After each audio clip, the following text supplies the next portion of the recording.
ഞാൻ വീണ്ടും കർത്താവിന് സ്തോത്രം ചെയ്യുന്നു. നെഹെമ്യാവിൻ്റെ പുസ്തകത്തെ അടിസ്ഥാനപ്പെടുത്തി യഥാസ്ഥാപനത്തെക്കുറിച്ചുള്ള ചില ചിന്തകൾ നമ്മൾ പഠിച്ചുകൊണ്ടിരിക്കുകയാണ്. ആദ്യത്തേത് ഓർപ്പിച്ചതുപോലെ തന്നെ നെഹെമ്യാവിനെ കുറിച്ചുള്ള ഒരു പഠനം എന്ന നിലയിൽ നമ്മളിതിനെ കണ്ട് ഒരു കഥ കേൾക്കുന്ന സുഖത്തോടെ പോകുന്നതിന് പകരം പുസ്തകച്ചുള്ളിൽ എന്നെക്കുറിച്ച് എഴുതിയിരിക്കുന്നു എന്നുള്ള തിരിച്ചറിവോടുകൂടെ നെഹെമ്യാവിനെ കുറിച്ച് പറഞ്ഞിരിക്കുന്ന കാര്യങ്ങൾ എന്നെക്കുറിച്ച് ദൈവം എഴുതിയിരിക്കുന്നതാണ് എന്നുള്ള ബോധ്യത്തോടുകൂടെ കാര്യങ്ങളെ പഠിക്കുവാൻ നമുക്ക് കഴിയണം. നമ്മൾ കഴിഞ്ഞ ദിവസങ്ങളിൽ മനസ്സിലാക്കിയതുപോലെ നെഹെമ്യാ രാജാവിൻ്റെ സന്നിധിയിൽ വളരെ സ്വാധീനമുള്ള വ്യക്തിയായിരുന്നിട്ടും അവൻ്റെ മനസ്സിനെ മഥിച്ചിരുന്നത് അവൻ്റെ ഏതെങ്കിലും പ്രതിസന്ധികളോ പ്രയാസങ്ങളോ അല്ല. പ്രത്യേകം അവൻ്റെ മനസ്സിൽ എപ്പോഴും ഉണ്ടായിരുന്ന ഒരേ ഒരു കാര്യം, എൻ്റെ ജനത്തിൻ്റെ അഥവാ യെരുശലേമിൻ്റെ സ്ഥിതി എന്താണ് എന്ന് തിരിച്ചറിയാനുള്ള വലിയൊരു ആഗ്രഹമാണ്. അതുകൊണ്ട് അവൻ എന്ത് ചെയ്യുന്നു, യെരുശലേമിൽ നിന്ന് ചില ജനങ്ങൾ വന്നപ്പോൾ ഓടി ചെന്നിട്ട് ചോദിക്കുന്ന ഒരേ ഒരു ചോദ്യം, എന്താ അവിടെ സംഭവിച്ചിരിക്കുന്നത്, എങ്ങനെയുണ്ട് അവരുടെ അവസ്ഥ. പ്രവാസത്തിൽ തെറ്റി ഒഴിഞ്ഞു പോയ വ്യക്തികളുടെ ജീവിതത്തെക്കുറിച്ചുള്ള ഒരു കൃത്യമായ ഒരു അവലോകനം അവന് ആവശ്യമായിരുന്നു. അവൻ ആദ്യം കേട്ട കാര്യങ്ങൾ വാസ്തവത്തിൽ ദുഃഖകരമായ കാര്യങ്ങളാണ്. എന്തൊക്കെയാണ് അവർ പറഞ്ഞത്? അവർ മഹാകഷ്ടത്തിലായിരിക്കുന്നു, അവർ അപമാനത്തിലായിരിക്കുന്നു, യെരുശലേമിന്റെ മതിൽ ഇടിഞ്ഞു കിടക്കുന്നു, വാതിൽ തീവച്ച് ചുട്ടുകിടക്കുന്നു. അത് നമ്മുടെ സഭയുമായി ബന്ധപ്പെടുത്തി പഠിക്കുന്നതിനാണ് നമ്മൾ കഴിഞ്ഞ ദിവസം പരിശ്രമിച്ചത്. അവർ മഹാകഷ്ടത്തിലായിരിക്കുന്നു എന്ന് പറഞ്ഞിരിക്കുന്നത് വാസ്തവത്തിൽ സഭ മഹാകഷ്ടത്തിലായിരിക്കുന്നത് എന്തുകൊണ്ടാണ്? സഭയെക്കുറിച്ച് ദൈവം എന്ത് ഉദ്ദേശിക്കുന്നു അതായിത്തീരാൻ സഭയ്ക്ക് കഴിഞ്ഞില്ലെങ്കിൽ സഭ മഹാകഷ്ടത്തിലാണ്. സഭയെക്കുറിച്ച് ദൈവം ഉദ്ദേശിക്കുന്ന മറ്റൊന്നുമല്ല, സ്വർഗത്തിന്റെ ഒരു കോൺസുലേറ്റ് ആകാനാണ് ദൈവം സഭയെക്കുറിച്ച് ആഗ്രഹിക്കുന്നത്. എന്നെക്കുറിച്ച് ആഗ്രഹിക്കുന്നത് ഞാൻ ക്രിസ്തുവിന്റെ ഒരു സ്ഥാനാപതിയാകുവാനും, സഭയെക്കുറിച്ച് ആഗ്രഹിക്കുന്നത് സഭ ദൈവത്തിന്റെ അല്ലെങ്കിൽ സ്വർഗത്തിന്റെ ഒരു മിനിയേച്ചർ, ഒരു ചെറിയ പതിപ്പാകാനാണ്. പുറത്തുനിന്ന് ഒരാൾ വന്നു കഴിഞ്ഞാൽ എൻ്റെ സഭയിൽ കാണേണ്ടത് മറ്റൊന്നുമല്ല, സ്വർഗത്തിന്റെ ഒരു ചെറിയ പതിപ്പായിരിക്കണം. അതിന് കഴിയുന്നില്ലെങ്കിൽ എൻ്റെ സഭ ഒരു പരാജയമാണ് എന്ന് തന്നെ എനിക്ക് വിശ്വസിക്കേണ്ടി വരും. അതുകൊണ്ട് നമ്മൾ മഹാകഷ്ടത്തിലാണെന്ന് പറയുമ്പോൾ നമ്മുടെ ആർഭാടങ്ങൾ കണ്ടിട്ട് ഇല്ല കുഴപ്പമില്ലെന്ന് പറഞ്ഞിട്ട് അർത്ഥമില്ല. നമ്മളോട് തന്നെ ചോദിക്കേണ്ടത്, ദൈവം ഉദ്ദേശിക്കുന്ന നിലയിലാണോ എൻ്റെ ജീവിതം, ദൈവം ഉദ്ദേശിക്കുന്ന നിലയിലാണോ സഭയുടെ പോക്ക് എന്നുള്ളത് നമ്മൾ നോക്കണം. അപമാനത്തിന്റെ കാര്യം ഞാൻ പറഞ്ഞു. ഇന്ന് സഭ അപമാനിക്കപ്പെടുന്നത് പീഡനം കൊണ്ടൊന്നുമല്ല. അപമാനിക്കപ്പെടുന്നതിന്റെ പ്രധാനപ്പെട്ട കാരണം പറയുന്നത് ചെയ്യാത്തതായ ജനങ്ങൾ എന്നുള്ളതാണ്. അന്യരെ ഉപദേശിക്കാൻ വളരെ വ്യഗ്രത കാണിക്കുന്ന നമ്മൾ പലപ്പോഴും ഉപദേശിക്കുന്ന കാര്യങ്ങൾ നമ്മുടെ ജീവിതത്തിൽ തന്നെ ചെയ്യുന്നില്ല. മൂന്നാമത് ഞാൻ പറഞ്ഞത് മതിൽ ഇടിഞ്ഞു കിടക്കുന്നു. അതിന്റെ അർത്ഥം ലോകവും സഭയും തമ്മിലുള്ള വേർപാട് ഇന്ന് നഷ്ടപ്പെട്ടു പോയിരിക്കുന്നു. ഏറ്റവും ഒടുവിലായിട്ട് ഞാൻ പറഞ്ഞ കാര്യം, ശത്രുവിന്റെ കയ്യിലാണ് ഇന്ന് വാതിലുകൾ. സഭയിൽ എന്ത് നടക്കണമെന്ന് ആലോചിക്കുവാൻ ശത്രുവിന് കഴിയുന്ന നിലയിൽ സഭ അധപ്പതിച്ചിരിക്കുന്നു എന്നുള്ളൊരു യാഥാർത്ഥ്യമാണ്. എന്ന് വെച്ച് കഴിഞ്ഞാൽ പിശാച് ഇവിടെ കയറി ഭരിക്കുന്നു എന്നുള്ളതല്ല, ലോകമാണ് നമ്മളെ ഇന്ന് നിയന്ത്രിക്കുന്നത്. അഥവാ ലോകത്തിന്റെ സിസ്റ്റം ഞാൻ അഡോപ്റ്റ് ചെയ്യുമ്പോഴത്തേക്ക് ഞാൻ ശത്രുവിന്റെ പാളയത്തിലാണ്. കാര്യം ദൈവസ്നേഹം ലോകസ്നേഹത്തിന് വിരുദ്ധവും ലോകസ്നേഹം ദൈവസ്നേഹത്തിന് വിരുദ്ധവുമാണ്. അത് ഇൻവേഴ്സ്ലി പ്രൊപ്പോർഷണലാണ്. അതുകൊണ്ട് ലോകത്തിന്റെ സിസ്റ്റം വെച്ച് ഞാൻ സഭ നയിക്കാനോ സഭയിൽ ജീവിക്കാനോ ഉദ്ദേശിച്ചു കഴിഞ്ഞാൽ ഞാൻ ശത്രുവിന്റെ പാളയത്തിലാണ് എന്നുള്ളത് തിരിച്ചറിയണം. ആ സഭയുടെ ദുഃഖ അവസ്ഥ കണ്ടു കഴിഞ്ഞപ്പോൾ അതിന്റെ 1-ാം അധ്യായം 4-ാം വാക്യം വായിക്കുമ്പോൾ അവിടെ കാണുകയാണ്, നെഹെമ്യാവ് കുറെ നാൾ ദുഃഖിച്ച് വിലപിച്ചുകൊണ്ടിരുന്നു. ഇത് നെഹെമ്യാവിന്റെ ദുഃഖത്തിന്റെ ആഴത്തെ കാണിക്കുന്നതിനാണ് അവിടെ കുറെ നാൾ എന്നുള്ള വാക്ക് ഉപയോഗിച്ചിരിക്കുന്നത്. അതായത് എന്തെങ്കിലുമൊക്കെ വികാരപ്രകടനങ്ങൾ അല്ല, പ്രത്യുത ആഴത്തിലുള്ള ദൈവിക പ്രവൃത്തിയുടെ ഒരു വ്യത്യാസമാണ്. അല്ലെങ്കിൽ പെട്ടെന്ന് ഒരു കരച്ചിൽ വന്നല്ലേ കണ്ണിക്കൂടെ ഒരു കണ്ണുനീര് വന്നു എന്ന് വേണമെങ്കിൽ പറയാമായിരിക്കാം. അതിനുശേഷം ദിവസങ്ങൾ കഴിഞ്ഞിട്ട് അവൻ രാജാവിന്റെ സന്നിധിയിൽ നിൽക്കുന്ന ഒരു സന്ദർഭം 2-ാം അധ്യായം 1 മുതൽ 3 വരെയുള്ള വാക്യങ്ങൾ വായിക്കുമ്പോൾ നമ്മൾ കാണുന്നുണ്ട്. രാജാവ് ചോദിക്കുന്നു, നെഹെമ്യാവേ നീ എന്താ ദുഃഖിച്ചിരിക്കുന്നത്? നെഹെമ്യാവ് തിരിച്ചു പറയുന്നത്, എനിക്ക് എങ്ങനെ ദുഃഖിക്കാതിരിക്കാൻ കഴിയുന്നത്? എനിക്ക് എന്ത് സന്തോഷിക്കാനുള്ളത്? എനിക്ക് സന്തോഷിക്കാൻ ഒന്നുമില്ല. കാരണം എൻ്റെ ജീവിതത്തിൽ എനിക്ക് ദുഃഖിക്കാനേ കാര്യമുള്ളൂ. അത് നമ്മളും പറയും, നമ്മുടെ ജീവിതത്തിൽ ദുഃഖിക്കാനേ കാര്യമുള്ളൂ. എന്താണ്? എൻ്റെ പിള്ളേരുടെ കാര്യമൊന്നും ആയിട്ടില്ല, അല്ലെങ്കിൽ എൻ്റെ വീടിൻ്റെ കാര്യമൊന്നും ആയില്ല, എൻ്റെ ബിസിനസ്സിനകത്തൊക്കെ തകർച്ചയാണ്, അല്ലെങ്കിൽ ഞാൻ ഷെയറിനകത്ത് കുറച്ച് പൈസ മുടക്കിയായിരുന്നു, ഇപ്പോൾ അതെല്ലാം പോയി കിടക്കുകയാണ്. ഇതൊക്കെയാണ് നമുക്ക് ദുഃഖിക്കാനുള്ളത്. പക്ഷേ നെഹെമ്യാവിന് ഇങ്ങനത്തെ ഒരു പ്രശ്നമില്ലാതിരുന്നിട്ടും നെഹെമ്യാവ് ദുഃഖിക്കുന്നതിന്റെ കാരണം എന്താണ്? യെരുശലേമിന്റെ മതിൽ ഇടിഞ്ഞു കിടക്കുന്നത് കണ്ടിട്ട് അവൻ ചോദിക്കുകയാണ്, എൻ്റെ പിതാക്കന്മാരുടെ കല്ലറകളുള്ള പട്ടണം ശൂന്യമായിരിക്കാൻ എനിക്ക് എങ്ങനെ ദുഃഖിക്കാതിരിക്കാൻ കഴിയും? പ്രിയമുള്ളവരെ, ഇന്നത്തെ പ്രശ്നം നമുക്ക് ആർക്കും ദുഃഖമില്ല. നമുക്ക് ദുഃഖമുള്ളത് നമ്മുടെ പേഴ്സണൽ കാര്യങ്ങളെ കുറിച്ച് മാത്രമാണ്. സഭയെക്കുറിച്ച്, ലോകം ഇന്ന് ലോകത്തിന്റെ നഷ്ടപ്പെടുന്ന ആത്മാക്കളെ കുറിച്ച്, എന്തിനെക്കുറിച്ചാണ് നമുക്ക് ദുഃഖമുള്ളത്? ഒരു നെഹെമ്യാവിനും ദുഃഖമില്ല. എന്നാൽ നെഹെമ്യാവ് കുറേ നാൾ ദുഃഖിച്ച് വിലപിച്ചുകൊണ്ടിരുന്നു. വികാരപ്രകടനമല്ല, പെട്ടെന്നുള്ള ഒരു കരച്ചിലല്ല. എൻ്റെ അനിയത്തി മേഴ്സി ദുബായിൽ കുറച്ച് നാൾ ഉണ്ടായിരുന്ന സമയത്ത് അവിടെ പറയാറുണ്ട്, ഈ പ്രവാചകന്മാരും നമ്മുടെ പാസ്റ്റർമാരും എല്ലാം അവിടെ ചെന്ന് പ്രസംഗിക്കുന്ന കൂട്ടത്തിൽ അവിടെ പറഞ്ഞ് കയറി പ്രസംഗിക്കാൻ തുടങ്ങുമ്പോൾ തൊട്ട് തീരുന്നത് വരെ അവളുടെ കണ്ണിൽ കൂടി ഇങ്ങനെ കണ്ണുനീർ ഒലിച്ചുകൊണ്ടിരിക്കും. ഭയങ്കര കരച്ചില്ല. കാര്യം അതുപോലെ വചനം അങ്ങ് അല്ലെങ്കിൽ വചനം കേൾക്കുമ്പോഴല്ലെങ്കിൽ ആ ദേവദാസന്മാർ അങ്ങോട്ട് കയറി നിന്ന് ആത്മാവിൽ അങ്ങോട്ട് കത്തുന്ന സമയത്ത് ഇവൾ പറയുന്ന ഭയങ്കര ദുഃഖം, അങ്ങ് ഭയങ്കര കരച്ചില്ല. പക്ഷെ ഉച്ചയ്ക്ക് ചോറുണ്ണാൻ വന്നിരിക്കുമ്പോൾ ആലോചിക്കും, എന്തോ പറഞ്ഞപ്പോഴായിരുന്നു ഞാൻ കരഞ്ഞെന്ന്. അതിനു മുമ്പേ തന്നെ മറന്നുപോകും. അപ്പൊ അത്രേ ഉള്ളൂ കരച്ചിലിന്റെ ആഴം. സഭായോഗത്തിന് വന്നിരുന്നപ്പോൾ ഭയങ്കര കരച്ചിലായിരുന്നു. പക്ഷെ വീട്ടിൽ തിരിച്ച് ചെന്ന് ചോറുണ്ടെന്ന സമയം കൊണ്ട് എന്ത് ചെയ്തു? കാര്യം മറന്നുപോയി. എന്നാൽ നെഹെമ്യാവിനെ സംബന്ധിച്ചിടത്തോളം നമ്മളവിടെ കാണുന്നത് എന്താണ്? അവൻ കുറേ നാൾ ദീർഘമായ നിലയിൽ, അവന് മറക്കാൻ കഴിയാത്ത നിലയിൽ അവൻ ദുഃഖിച്ചുകൊണ്ടേയിരുന്നു. ചിലപ്പോൾ വികാരപരമായിട്ട് ഭയങ്കര തീരുമാനമൊക്കെ നമ്മൾ എടുക്കും. ICPFന്റെ ഒരു ക്യാമ്പില് ഒരു പെങ്കൊച്ച് മുന്നേ വന്ന് സാക്ഷി പറഞ്ഞു, ഞാൻ ഇവിടുന്ന് മടങ്ങിപ്പോയതിന് ശേഷം ഞാൻ ആഗ്രഹിക്കുന്നത് എന്താണെന്നറിയാമോ? കർത്താവിന് വേണ്ടി ഒരു ഭ്രാന്തിയെ പോലെ എൻ്റെ കലാലയത്തിൽ നിലകൊള്ളുവാൻ ഞാൻ ആഗ്രഹിക്കുന്നു. അപ്പൊ ഞങ്ങളെല്ലാം ചിന്തിച്ച്, കൊള്ളാം, നല്ല പെങ്കൊച്ചിന്റെ സാക്ഷ്യം വളരെ മനോഹരമാണല്ലോ. അപ്പൊ പിറ്റേ കുറച്ചു നാൾ കഴിഞ്ഞപ്പോൾ ഞാൻ ആ സ്റ്റാഫ് വർക്കറെ കണ്ടു. സ്റ്റാഫ് വർക്കറോട് ചോദിച്ചോ, തന്റെ റീജിയനിൽ നിന്ന് ഒരു പെങ്കൊച്ച് വന്ന് പറഞ്ഞായിരുന്നല്ലോ, കർത്താവിന് വേണ്ടി ഭ്രാന്തിയെ പോലെ കലാലയങ്ങളിൽ ഭ്രാന്തിയെ പോലെ നിൽക്കാൻ ഞാൻ ആഗ്രഹിക്കുന്നു. എങ്ങനെയുണ്ടാ പെങ്കൊച്ച്? സ്റ്റാഫ് വർക്കർ പറഞ്ഞു, എന്റെ പൊന്നച്ചായ, ഭ്രാന്തിയെ പോലെ, പക്ഷെ കർത്താവിന് വേണ്ടി അല്ലെന്നുള്ളതേ ഉള്ളൂ. ഇപ്പോഴും കലാലയങ്ങളില് ഭ്രാന്തിയെ പോലെ അവള് നടക്കുന്നത്, പക്ഷെ ആർക്ക് വേണ്ടിയല്ല? കർത്താവിന് വേണ്ടി അല്ല എന്നുള്ളതേ ഉള്ളൂ.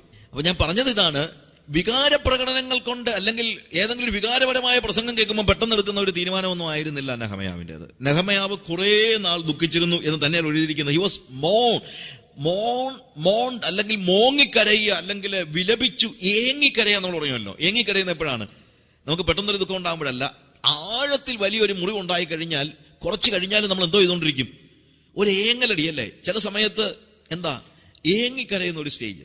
അപ്പോൾ നെഹെമ്യാവ് യെരൂശലേമിന്റെ ഈ അവസ്ഥ കണ്ടിട്ട് ഏങ്ങിക്കരയുന്ന, ഓർക്കുമ്പോൾ അവന്റെ ഹൃദയത്തിൽ ഏങ്ങിക്കരച്ചിലുണ്ടാകുന്ന ഒരു സ്റ്റേജ്. സഭയുടെ ഇന്നത്തെ പതനത്തെ കണ്ടിട്ട് നമുക്കുണ്ടാകേണ്ട വികാരം ഇതാണ്, ഏങ്ങിക്കരയുന്ന ഒരു സ്റ്റേജ്. എങ്ങനെ കർത്താവെ, എങ്ങനെയുള്ള ഒരു സ്റ്റേജിനാണ്? ഇതിനകത്ത് എന്താണ് വിമോചനം എന്നുള്ളതിനെ കുറിച്ചുള്ള വേദന. സഭയുടെ പതനം നമ്മളെ വേട്ടയാടുന്ന ഒരു വേദനയായിരിക്കണം. മറ്റൊന്നിനും രസിക്കാൻ കഴിയാത്ത നിലയിൽ സഭയുടെ പതനത്തെക്കുറിച്ചുള്ള ബോധ്യം നമ്മളെ കരയിക്കുന്ന, നമ്മളെ വിങ്ങിപ്പൊട്ടിപ്പിക്കുന്ന ആ ഒരു സ്റ്റേജാണ് വാസ്തവത്തിൽ ആയിരിക്കേണ്ടത്. എന്നാൽ നെഹെമ്യാവ് അവിടെ പറഞ്ഞിരിക്കുന്നത്, അവൻ കരഞ്ഞു, അവൻ വിലപിച്ചു. അടുത്ത് എഴുതിയിരിക്കുന്നത് അവൻ ഉപവസിച്ചു, പ്രാർത്ഥിച്ചു എന്നാണ് എഴുതിയിരിക്കുന്നത്. നെഹെമ്യാവ് കരയുകയും വിലപിക്കുകയും ചെയ്തെങ്കിലും അടുത്തതായി കരച്ചിലിലും വിലാപത്തിലും ഒതുങ്ങുന്നതിന് പകരം അവൻ ദൈവത്തിങ്കിലേക്ക് തിരിയുകയാണ്. അവൻ പെട്ടെന്ന് കർത്താവിങ്കിലേക്ക് നോക്കുകയാണ്. ഇതിനുള്ള പരിഹാരം എന്താണെന്ന് അറിയാനായിട്ട് അവൻ കർത്താവിങ്കിലേക്ക് തിരിയുകയാണ്. വേദപുസ്തകത്തിലെ ഒരു പ്രധാനപ്പെട്ട വാക്കാണ് തിരിയുക എന്ന് പറയുന്നത്. ഷൂബ് എന്ന് പറയുന്ന ഒരു വാക്ക്, അല്ലെങ്കിൽ മെറ്റനോയ എന്ന് പുതിയ നിയമത്തിൽ നമ്മൾ ഉപയോഗിക്കുന്ന വാക്ക്. കർത്താവിങ്കിലേക്ക് തിരിയുക. നമ്മൾ കരയുന്നത് നല്ലതാണെങ്കിലും ആ കരച്ചിലുകൊണ്ട് കാര്യങ്ങൾ അവസാനിപ്പിക്കാൻ പാടില്ല. കർത്താവ് നമ്മൾ ചോദിക്കണം, കർത്താവേ, എന്താ ഞാൻ ചെയ്യേണ്ടത്? അവിടെ ഉപവാസത്തിന്റെയും പ്രാർത്ഥനയുടെയും പ്രാധാന്യം അതാണ്. ദൈവത്തിങ്കിലേക്ക് തിരിയുക. വേദപുസ്തകം ഉടനീളം നോക്കിക്കഴിഞ്ഞാൽ മനുഷ്യൻ ദൈവത്തിങ്കിലേക്ക് തിരിയുന്നു, ദൈവം മനുഷ്യനിലേക്ക് തിരിയുന്നു. ചിലപ്പോൾ മനുഷ്യൻ പിന്തിരിഞ്ഞു പോകുന്നു. ആ ഒരു ചരിത്രമാണ് നമ്മൾ എല്ലായിടത്തും കാണുന്നത്. ആദാം ദൈവത്തിങ്കിലേക്ക് തിരിഞ്ഞു നിന്ന മനുഷ്യനാണ്, അല്ലേ? എല്ലാ ദിവസവും വൈകുന്നേരം ദൈവം നടക്കാൻ വരുമ്പോൾ ആദാം ഓടി ദൈവത്തിങ്കലേക്കായിരുന്നു അവന്റെ മുഖം. He was looking towards God. ഒരു ദിവസം പാപം ചെയ്തു കഴിഞ്ഞപ്പോൾ ആദാം എന്ത് ചെയ്തു? ദൈവത്തിന് പുറംതിരിയുകയാണ്. അങ്ങനെ പുറംതിരിഞ്ഞതായ മനുഷ്യൻ ഏദൻ തോട്ടത്തിന് പുറത്തു പോയി വേറൊരു നിലയിൽ ജീവിച്ച് ദൈവവുമായിട്ടുള്ള സകല ബന്ധവും അവസാനിപ്പിച്ചു കഴിഞ്ഞപ്പോൾ ദൈവം മനുഷ്യനിലേക്ക് വീണ്ടും തിരിയാനുള്ള ആഗ്രഹത്തോടെ ഒരു വ്യക്തിയിലേക്ക് തിരിഞ്ഞു. അവന്റെ പേരാ നോഹ. നോഹയ്ക്ക് യഹോവയുടെ കൃപ ലഭിച്ചു എന്ന് പറഞ്ഞാൽ അതിന്റെ അർത്ഥം ദൈവം അവനെ കൃപയോടുകൂടെ നോക്കി എന്നാണ് അതിന്റെ അർത്ഥം. God was looking to man. In fact കേട്ടോ, ഒരു കാര്യമുണ്ട്, മനുഷ്യനോട് ദൈവം ഓടിപ്പോവുകയല്ല. എപ്പോഴും സംഭവിക്കുന്നത് ദൈവത്തിൽ നിന്ന് മനുഷ്യൻ ഓടിപ്പോവുകയാണ്. ആദാം തെറ്റ് ചെയ്ത, ഞാൻ എപ്പോഴും ആലോചിക്കുന്ന ഒരു കാര്യമുണ്ട്, ആദാം തെറ്റ് ചെയ്യുന്നതിന്റെ മുമ്പ് എല്ലാ ദിവസവും ദൈവം എന്ത് ചെയ്തിരുന്നു? ഏദൻ തോട്ടത്തിലേക്ക് ഇറങ്ങി വന്നിരുന്നു. ആദാം തെറ്റ് ചെയ്ത് കഴിഞ്ഞപ്പോഴോ അന്നും വന്നു, ഇല്ലേ? പാപം ചെയ്ത ആദാമിനെ തിരക്കിയും ദൈവം വന്നു എന്നുള്ളതാണ് ഇന്നും എനിക്ക് മനസ്സിലാക്കാൻ കഴിയാത്ത ദൈവസ്നേഹത്തിന്റെ ആഴം എന്ന് പറയുന്നത്. Still God was looking for him.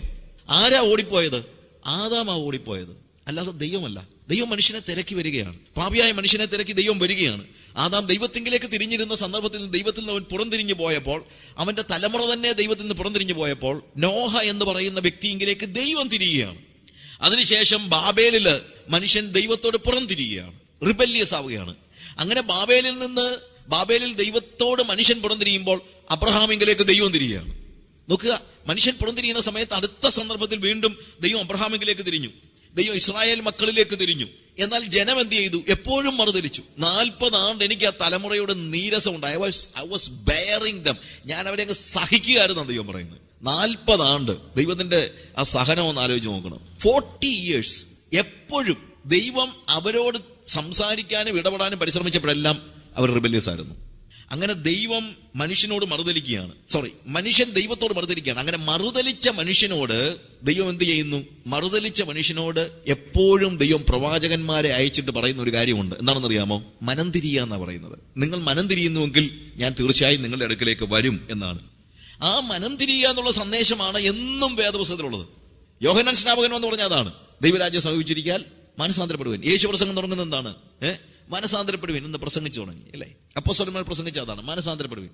അപ്പോൾ ഏത് സമയത്തും ദൈവത്തിങ്കിലേക്ക് തിരിയാനുള്ള ഒരു മനസ്സ് എല്ലാവർക്കും ഉണ്ടാകണം. അത് പാപികൾക്ക് മാത്രമല്ല, എല്ലാവർക്കും. നെഹമ്യായുടെ ജീവിതത്തിൽ അവന്റെ ദുഃഖത്തിന്റെ സമയത്ത് അവനൊരു സ്ട്രാറ്റജി രൂപപ്പെടുത്തുകയല്ലായിരുന്നു. അവന് മനസ്സിലായി യെരൂശലേം തകർന്നു കിടക്കുകയാണ്. ഇവൻ ബുദ്ധിയില്ലാത്തതൊന്നുമല്ല, അല്ലെ? നെഹമ്യായിക്ക് ഞാൻ ആദ്യത്തെ ദിവസം പറഞ്ഞതുപോലെ അർത്ഥശഷ്ഠ രാജാവിന് വീഞ്ഞ് പകർന്നു കൊടുക്കുന്ന, അല്ലെങ്കിൽ ഉപദേശങ്ങൾ നൽകാൻ തക്കവണ്ണം കഴിവുള്ളവനായ ഒരു വ്യക്തി. അവൻ എന്താ വാസ്തവത്തിൽ ചെയ്യേണ്ടത്? അവൻ ചെയ്യേണ്ടത് എങ്ങനെ ഈ മതിൽ പണിക്കും ബാക്കിയുള്ള കാര്യങ്ങൾക്ക് നമുക്കൊരു സ്ട്രാറ്റജി രൂപപ്പെടുത്താൻ പറ്റുമെന്ന് ആലോചിക്കുന്നത്. അവന്റെ ബുദ്ധി അവിടെയാണ്. അവന്റെ ബുദ്ധി അങ്ങനെ വർക്ക് ചെയ്യത്തുള്ളൂ. കാര്യം അവൻ വളരെ ഭരണപരമായ കാര്യങ്ങളിൽ ഇടപെടാൻ കഴിവുള്ള വ്യക്തി ആയതുകൊണ്ട് അവന്റെ ബുദ്ധി ആ രീതിയിൽ പ്രവർത്തിച്ച് പോകും നാച്ചുറലായിട്ട്. നമുക്കെല്ലാം ഉണ്ടാകുന്ന ഒരു സ്വാഭാവികമായ പ്രശ്നമാണ്, നമുക്ക് കാര്യങ്ങൾ ഒരു സ്ട്രാറ്റജി ഉണ്ടാക്കി കാര്യങ്ങൾ ചെയ്യാനുള്ള വലിയൊരു ടെൻഡൻസി. അത് നമുക്ക് എല്ലാവർക്കും ഉണ്ട്. ഞാനൊരു സംഘടനയിൽ ഒരു ചെറിയ പ്രശ്നം ഉണ്ടായ സമയത്ത് അവരെൻ്റെ അടുത്ത് ചോദിച്ചു, എന്താ സാജു ചെയ്യുന്നത് എന്ന് ചോദിച്ചു കഴിഞ്ഞപ്പോൾ ഞാൻ പറഞ്ഞു, അതാ നമ്മുടെ എല്ലാം പ്രശ്നം. നമുക്ക് എന്ത് ചെയ്യണമെന്നുള്ളത് അറിയാം. പണ്ടൊക്കെ നമ്മുടെ പിതാക്കന്മാർക്ക് എന്ത് ചെയ്യണമെന്നുള്ളത് അറിയത്തില്ലായിരുന്നു. അറിയാൻ വയ്യാഞ്ഞതുകൊണ്ട് അവരെന്ത് ചെയ്തു? എന്തെങ്കിലും ഒരു പ്രതിസന്ധി ഉണ്ടായപ്പോൾ കർത്താവെ എന്തോ ചെയ്യേണ്ടത് എന്ന് കർത്താവിനോട് ചോദിച്ചു. പക്ഷെ ഇപ്പൊ അങ്ങനെയല്ല നമ്മൾ പറയുന്നത്. Let sit down. ഇതെങ്ങനെയാ ഒന്ന് പരിഹരിക്കാൻ പറ്റും, നമുക്കൊന്ന് ആലോചിച്ച് നോക്കാം. ഇത് നമ്മൾ പറയാൻ കാര്യം എന്താണ്? നമുക്ക് ബുദ്ധി കൂടി പോയതുകൊണ്ടാണ്. ബുദ്ധി ഇല്ലായിരുന്ന കാര്യത്തിൽ നമ്മൾ ആരിൽ ആശ്രയിച്ചു? ദൈവത്തിൽ ആശ്രയിച്ചു. എന്റെ ജീവിതത്തിന്റെ പ്രശ്നമുണ്ട്, നമ്മുടെ ബിസിനസ് പൊട്ടിയെന്ന് വെച്ചോ, നമ്മൾ ഉടനെ തന്നെ ആലോചിക്കുന്നത് ഇതെങ്ങനെ കൈകാര്യം ചെയ്യാൻ പറ്റുമെന്ന്. നമുക്കൊരു ജോലിയുടെ ഒരു പ്രശ്നം ഉണ്ടായെന്ന് വെച്ചോ, ഉടനെ തന്നെ നമ്മൾ ആലോചിക്കുന്നത് ഇതെങ്ങനെ കൈകാര്യം ചെയ്യാൻ പറ്റുമെന്ന്. കാര്യം ഇതൊക്കെ കൈകാര്യം ചെയ്യാൻ നമുക്കറിയാം. എന്നാൽ പിതാക്കന്മാരുടെ കാലയളവിൽ അവർ ചെയ്തിരുന്നത് അങ്ങനല്ല. അവരെന്ത് ചെയ്തു? അവർ ദൈവത്തിങ്കിലേക്ക് തിരിയായിരുന്നു. നെഹമ്യായിക്ക് ബുദ്ധി ഉണ്ടായിട്ടും അവന്റെ ബുദ്ധി ഉപയോഗിക്കാതെ അവനെന്ത് ചെയ്തു? ദൈവത്തിങ്കിലേക്ക് തിരിഞ്ഞു. പ്രിയമുള്ളവരെ, ഇന്ന് വാസ്തവത്തിൽ ആവശ്യമായിരിക്കുന്നത് എന്റെ ജീവിതത്തിലെ ഒരു പ്രതിസന്ധിയുടെ സമയത്തും സഭയുടെ ദുസ്ഥിതിയിലും അത്യാവശ്യമായിരിക്കുന്നത് ദൈവത്തിങ്കിലേക്ക് തിരിയാന്നുള്ളതാണ്. നമ്മുടെ ദുഃഖം ഒരു വശം. ആ ദുഃഖിച്ചിരിക്കുന്നവരായ നാം അടുത്തതായി നെഹമ്യാ ചെയ്ത കാര്യമാണ് ചെയ്യേണ്ടത്. ഉപവസിക്കുക, പ്രാർത്ഥിക്കുക. അവൻ സ്ട്രാറ്റജി ഉണ്ടാക്കുകയല്ല ചെയ്തത്. ഇന്ന് മിഷൻ ഓർഗനൈസേഷൻസിന്റെ ഏറ്റവും വലിയ പ്രശ്നം, അവര് ദൈവകൃപയെക്കാളും ദൈവാത്മാവിന്റെ പ്രവർത്തനത്തെക്കാളും കൂടുതൽ പ്രാധാന്യം മിഷൻ സ്ട്രാറ്റജീസിന് കൊടുക്കുന്നു എന്നുള്ളതാണ്. സഭാ വളർച്ചയെ കുറിച്ച് ക്ലാസ് എടുക്കുന്ന അനേക ഓർഗനൈസേഷൻസ് ഇന്നുണ്ട്. അത് പഠിപ്പിക്കാനായിട്ട് ഇഷ്ടം പോലെ ആളുകളുണ്ട്, ഇല്ലേ? ചർച്ച് ഗ്രോത്തിനെ കുറിച്ച് സെമിനാറുകൾ നടത്താൻ ആളുകളുണ്ട്. എന്താ ചർച്ച് ഗ്രോത്ത് സെമിനാറുകളിൽ പഠിപ്പിക്കുന്നത്? ആളുകളെ എങ്ങനെ സഭയിലേക്ക് കൊണ്ടുവരാം, എങ്ങനെ കൊണ്ടുവരാം. ICICI പ്രൂഡൻഷ്യൽക്കാരൻ എങ്ങനെ ഒരുത്തിനെ ഇൻഷുറൻസിൽ വീഴിക്കാമെന്ന് പറയുന്നതിനേക്കാൾ ബെറ്റർ ഒന്നുമല്ല നമ്മൾ സഭയിലേക്ക് എങ്ങനെ ആളെ കൊണ്ടുവരാമെന്ന് പറയുന്നത്. അതിനേക്കാൾ ബെറ്റർ ആയിട്ട് ഇൻഷുറൻസ് കമ്പനിക്കാരൻ ക്ലാസ് എടുത്തു തരും. ഈ ക്ലാസ് ഒക്കെ പഠിച്ചിട്ടാണോ നമ്മുടെ പിതാക്കന്മാർ ആളുകളെ സഭയിലേക്ക് കൊണ്ടുവന്നത്? അവർക്ക് ദൈവകൃപ ഉണ്ടായിരുന്നത് കൊണ്ട്, ഇല്ലേ? അതാ ഒരു പ്രശ്നം. ദൈവകൃപ ഉള്ളപ്പോൾ ഇതൊന്നും പ്രശ്നമില്ല. ദൈവകൃപ ഇല്ലാത്തപ്പോഴാണ് ഈ പ്രശ്നങ്ങൾ, ഇതിങ്ങനെയുള്ള കാര്യങ്ങൾ ചെയ്യാനായിട്ട് നമ്മൾ പരിശ്രമിക്കുന്നത്. ലൈറ്റ് ഓഫ് ലൈഫിന്റെ എഡിറ്റർ ജോയിച്ചാൻ പി എബ്രഹാം ഒരിക്കൽ എന്നോട് ഇങ്ങനെ പറഞ്ഞു, സാജു, മർത്തോമ സെമിനാരിക്ക് ഒരു സിസ്റ്റം ഉണ്ട്, മർത്തോമ സെമിനാരിക്ക്. അപ്പൊ അതുകൊണ്ട് ദൈവകൃപ ഇല്ലെങ്കിലും ആ സിസ്റ്റം അനുസരിച്ച് അവരങ്ങ് പൊക്കോളൂ. നമ്മുടെ പിതാക്കന്മാര് സെമിനാരികളും ബൈബിൾ സ്കൂളും ഒക്കെ തുടങ്ങിയപ്പം നമുക്ക് സിസ്റ്റം ഒന്നും ഇല്ലായിരുന്നു. പക്ഷെ എന്തോ ഉണ്ടായിരുന്നു? ദൈവകൃപ ഉണ്ടായിരുന്നു. അതുകൊണ്ട് സിസ്റ്റം ഇല്ലാതെ തന്നെ അതെല്ലാം നന്നായിട്ട് പോയി. പക്ഷെ ഇപ്പം എന്താ പറ്റിയിരിക്കുന്നത്? നമുക്ക് സിസ്റ്റവും ഇല്ല, ദൈവകൃപയില്ല എന്നുള്ള ഒരു സ്റ്റേജിലേക്ക് വന്നിരിക്കുകയാണ്. പ്രിയമുള്ളവരെ, ഒരു സിസ്റ്റം ഉണ്ടാക്കാനല്ല, നമ്മുടെ ബുദ്ധി ഉപയോഗിക്കാനല്ല ദൈവം ആഗ്രഹിക്കുന്നത്. മോസസിനെ ദൈവം ഉപയോഗിക്കാനുള്ള കാരണം എന്താണെന്നറിയാമോ? മോസസ് അവന്റെ ബുദ്ധി വേണ്ടാന്ന് വെച്ചതാ. 40 വയസ്സുള്ളപ്പോൾ അവൻ ചിന്തിച്ചിരുന്നത്, അപ്പോസ്തല പ്രവൃത്തി 7-ാം അധ്യായത്തിൽ സ്റ്റെഫാനോസിന്റെ പ്രസംഗത്തിൽ പറയുന്ന ഒരു കാര്യമുണ്ട്. തന്റെ ജനത്തിന്റെ രക്ഷയ്ക്ക് വേണ്ടി ദൈവം തന്നെ നിയമിച്ചിരിക്കുന്നുവെന്ന് അവൻ തിരിച്ചറിഞ്ഞെങ്കിലും സഹോദരന്മാർ അത് ഗ്രഹിച്ചില്ലെന്നു. അതായത് 40 വയസ്സുള്ളപ്പോൾ മോശയ്ക്ക് അറിയാമായിരുന്നു ഇസ്രായേൽ ജനങ്ങളെ വിടുവിക്കുവാൻ വേണ്ടി ദൈവം വിളിച്ചാക്കിയിരിക്കുന്നത് എന്നെയാണെന്ന്.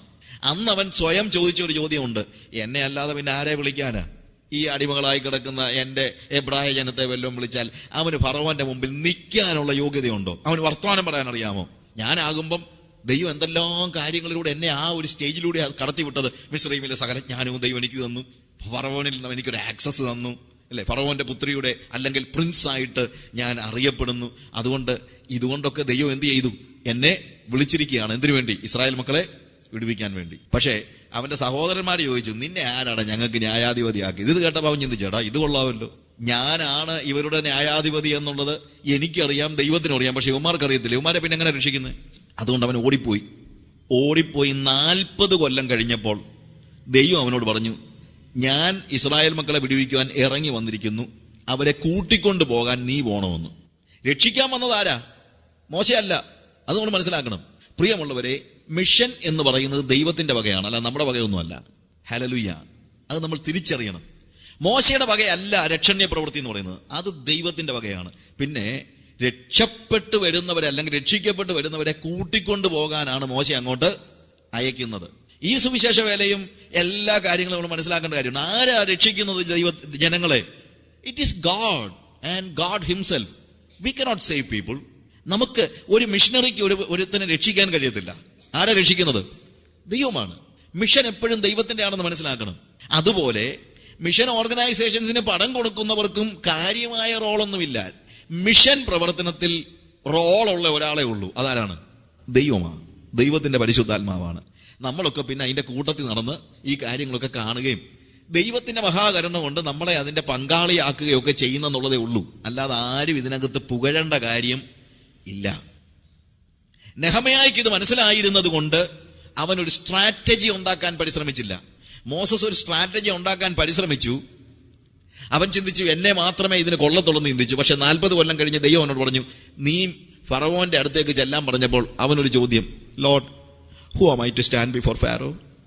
ഫറവോന്റെ മുമ്പിൽ നിൽക്കാൻ ഞാൻ ആരാ?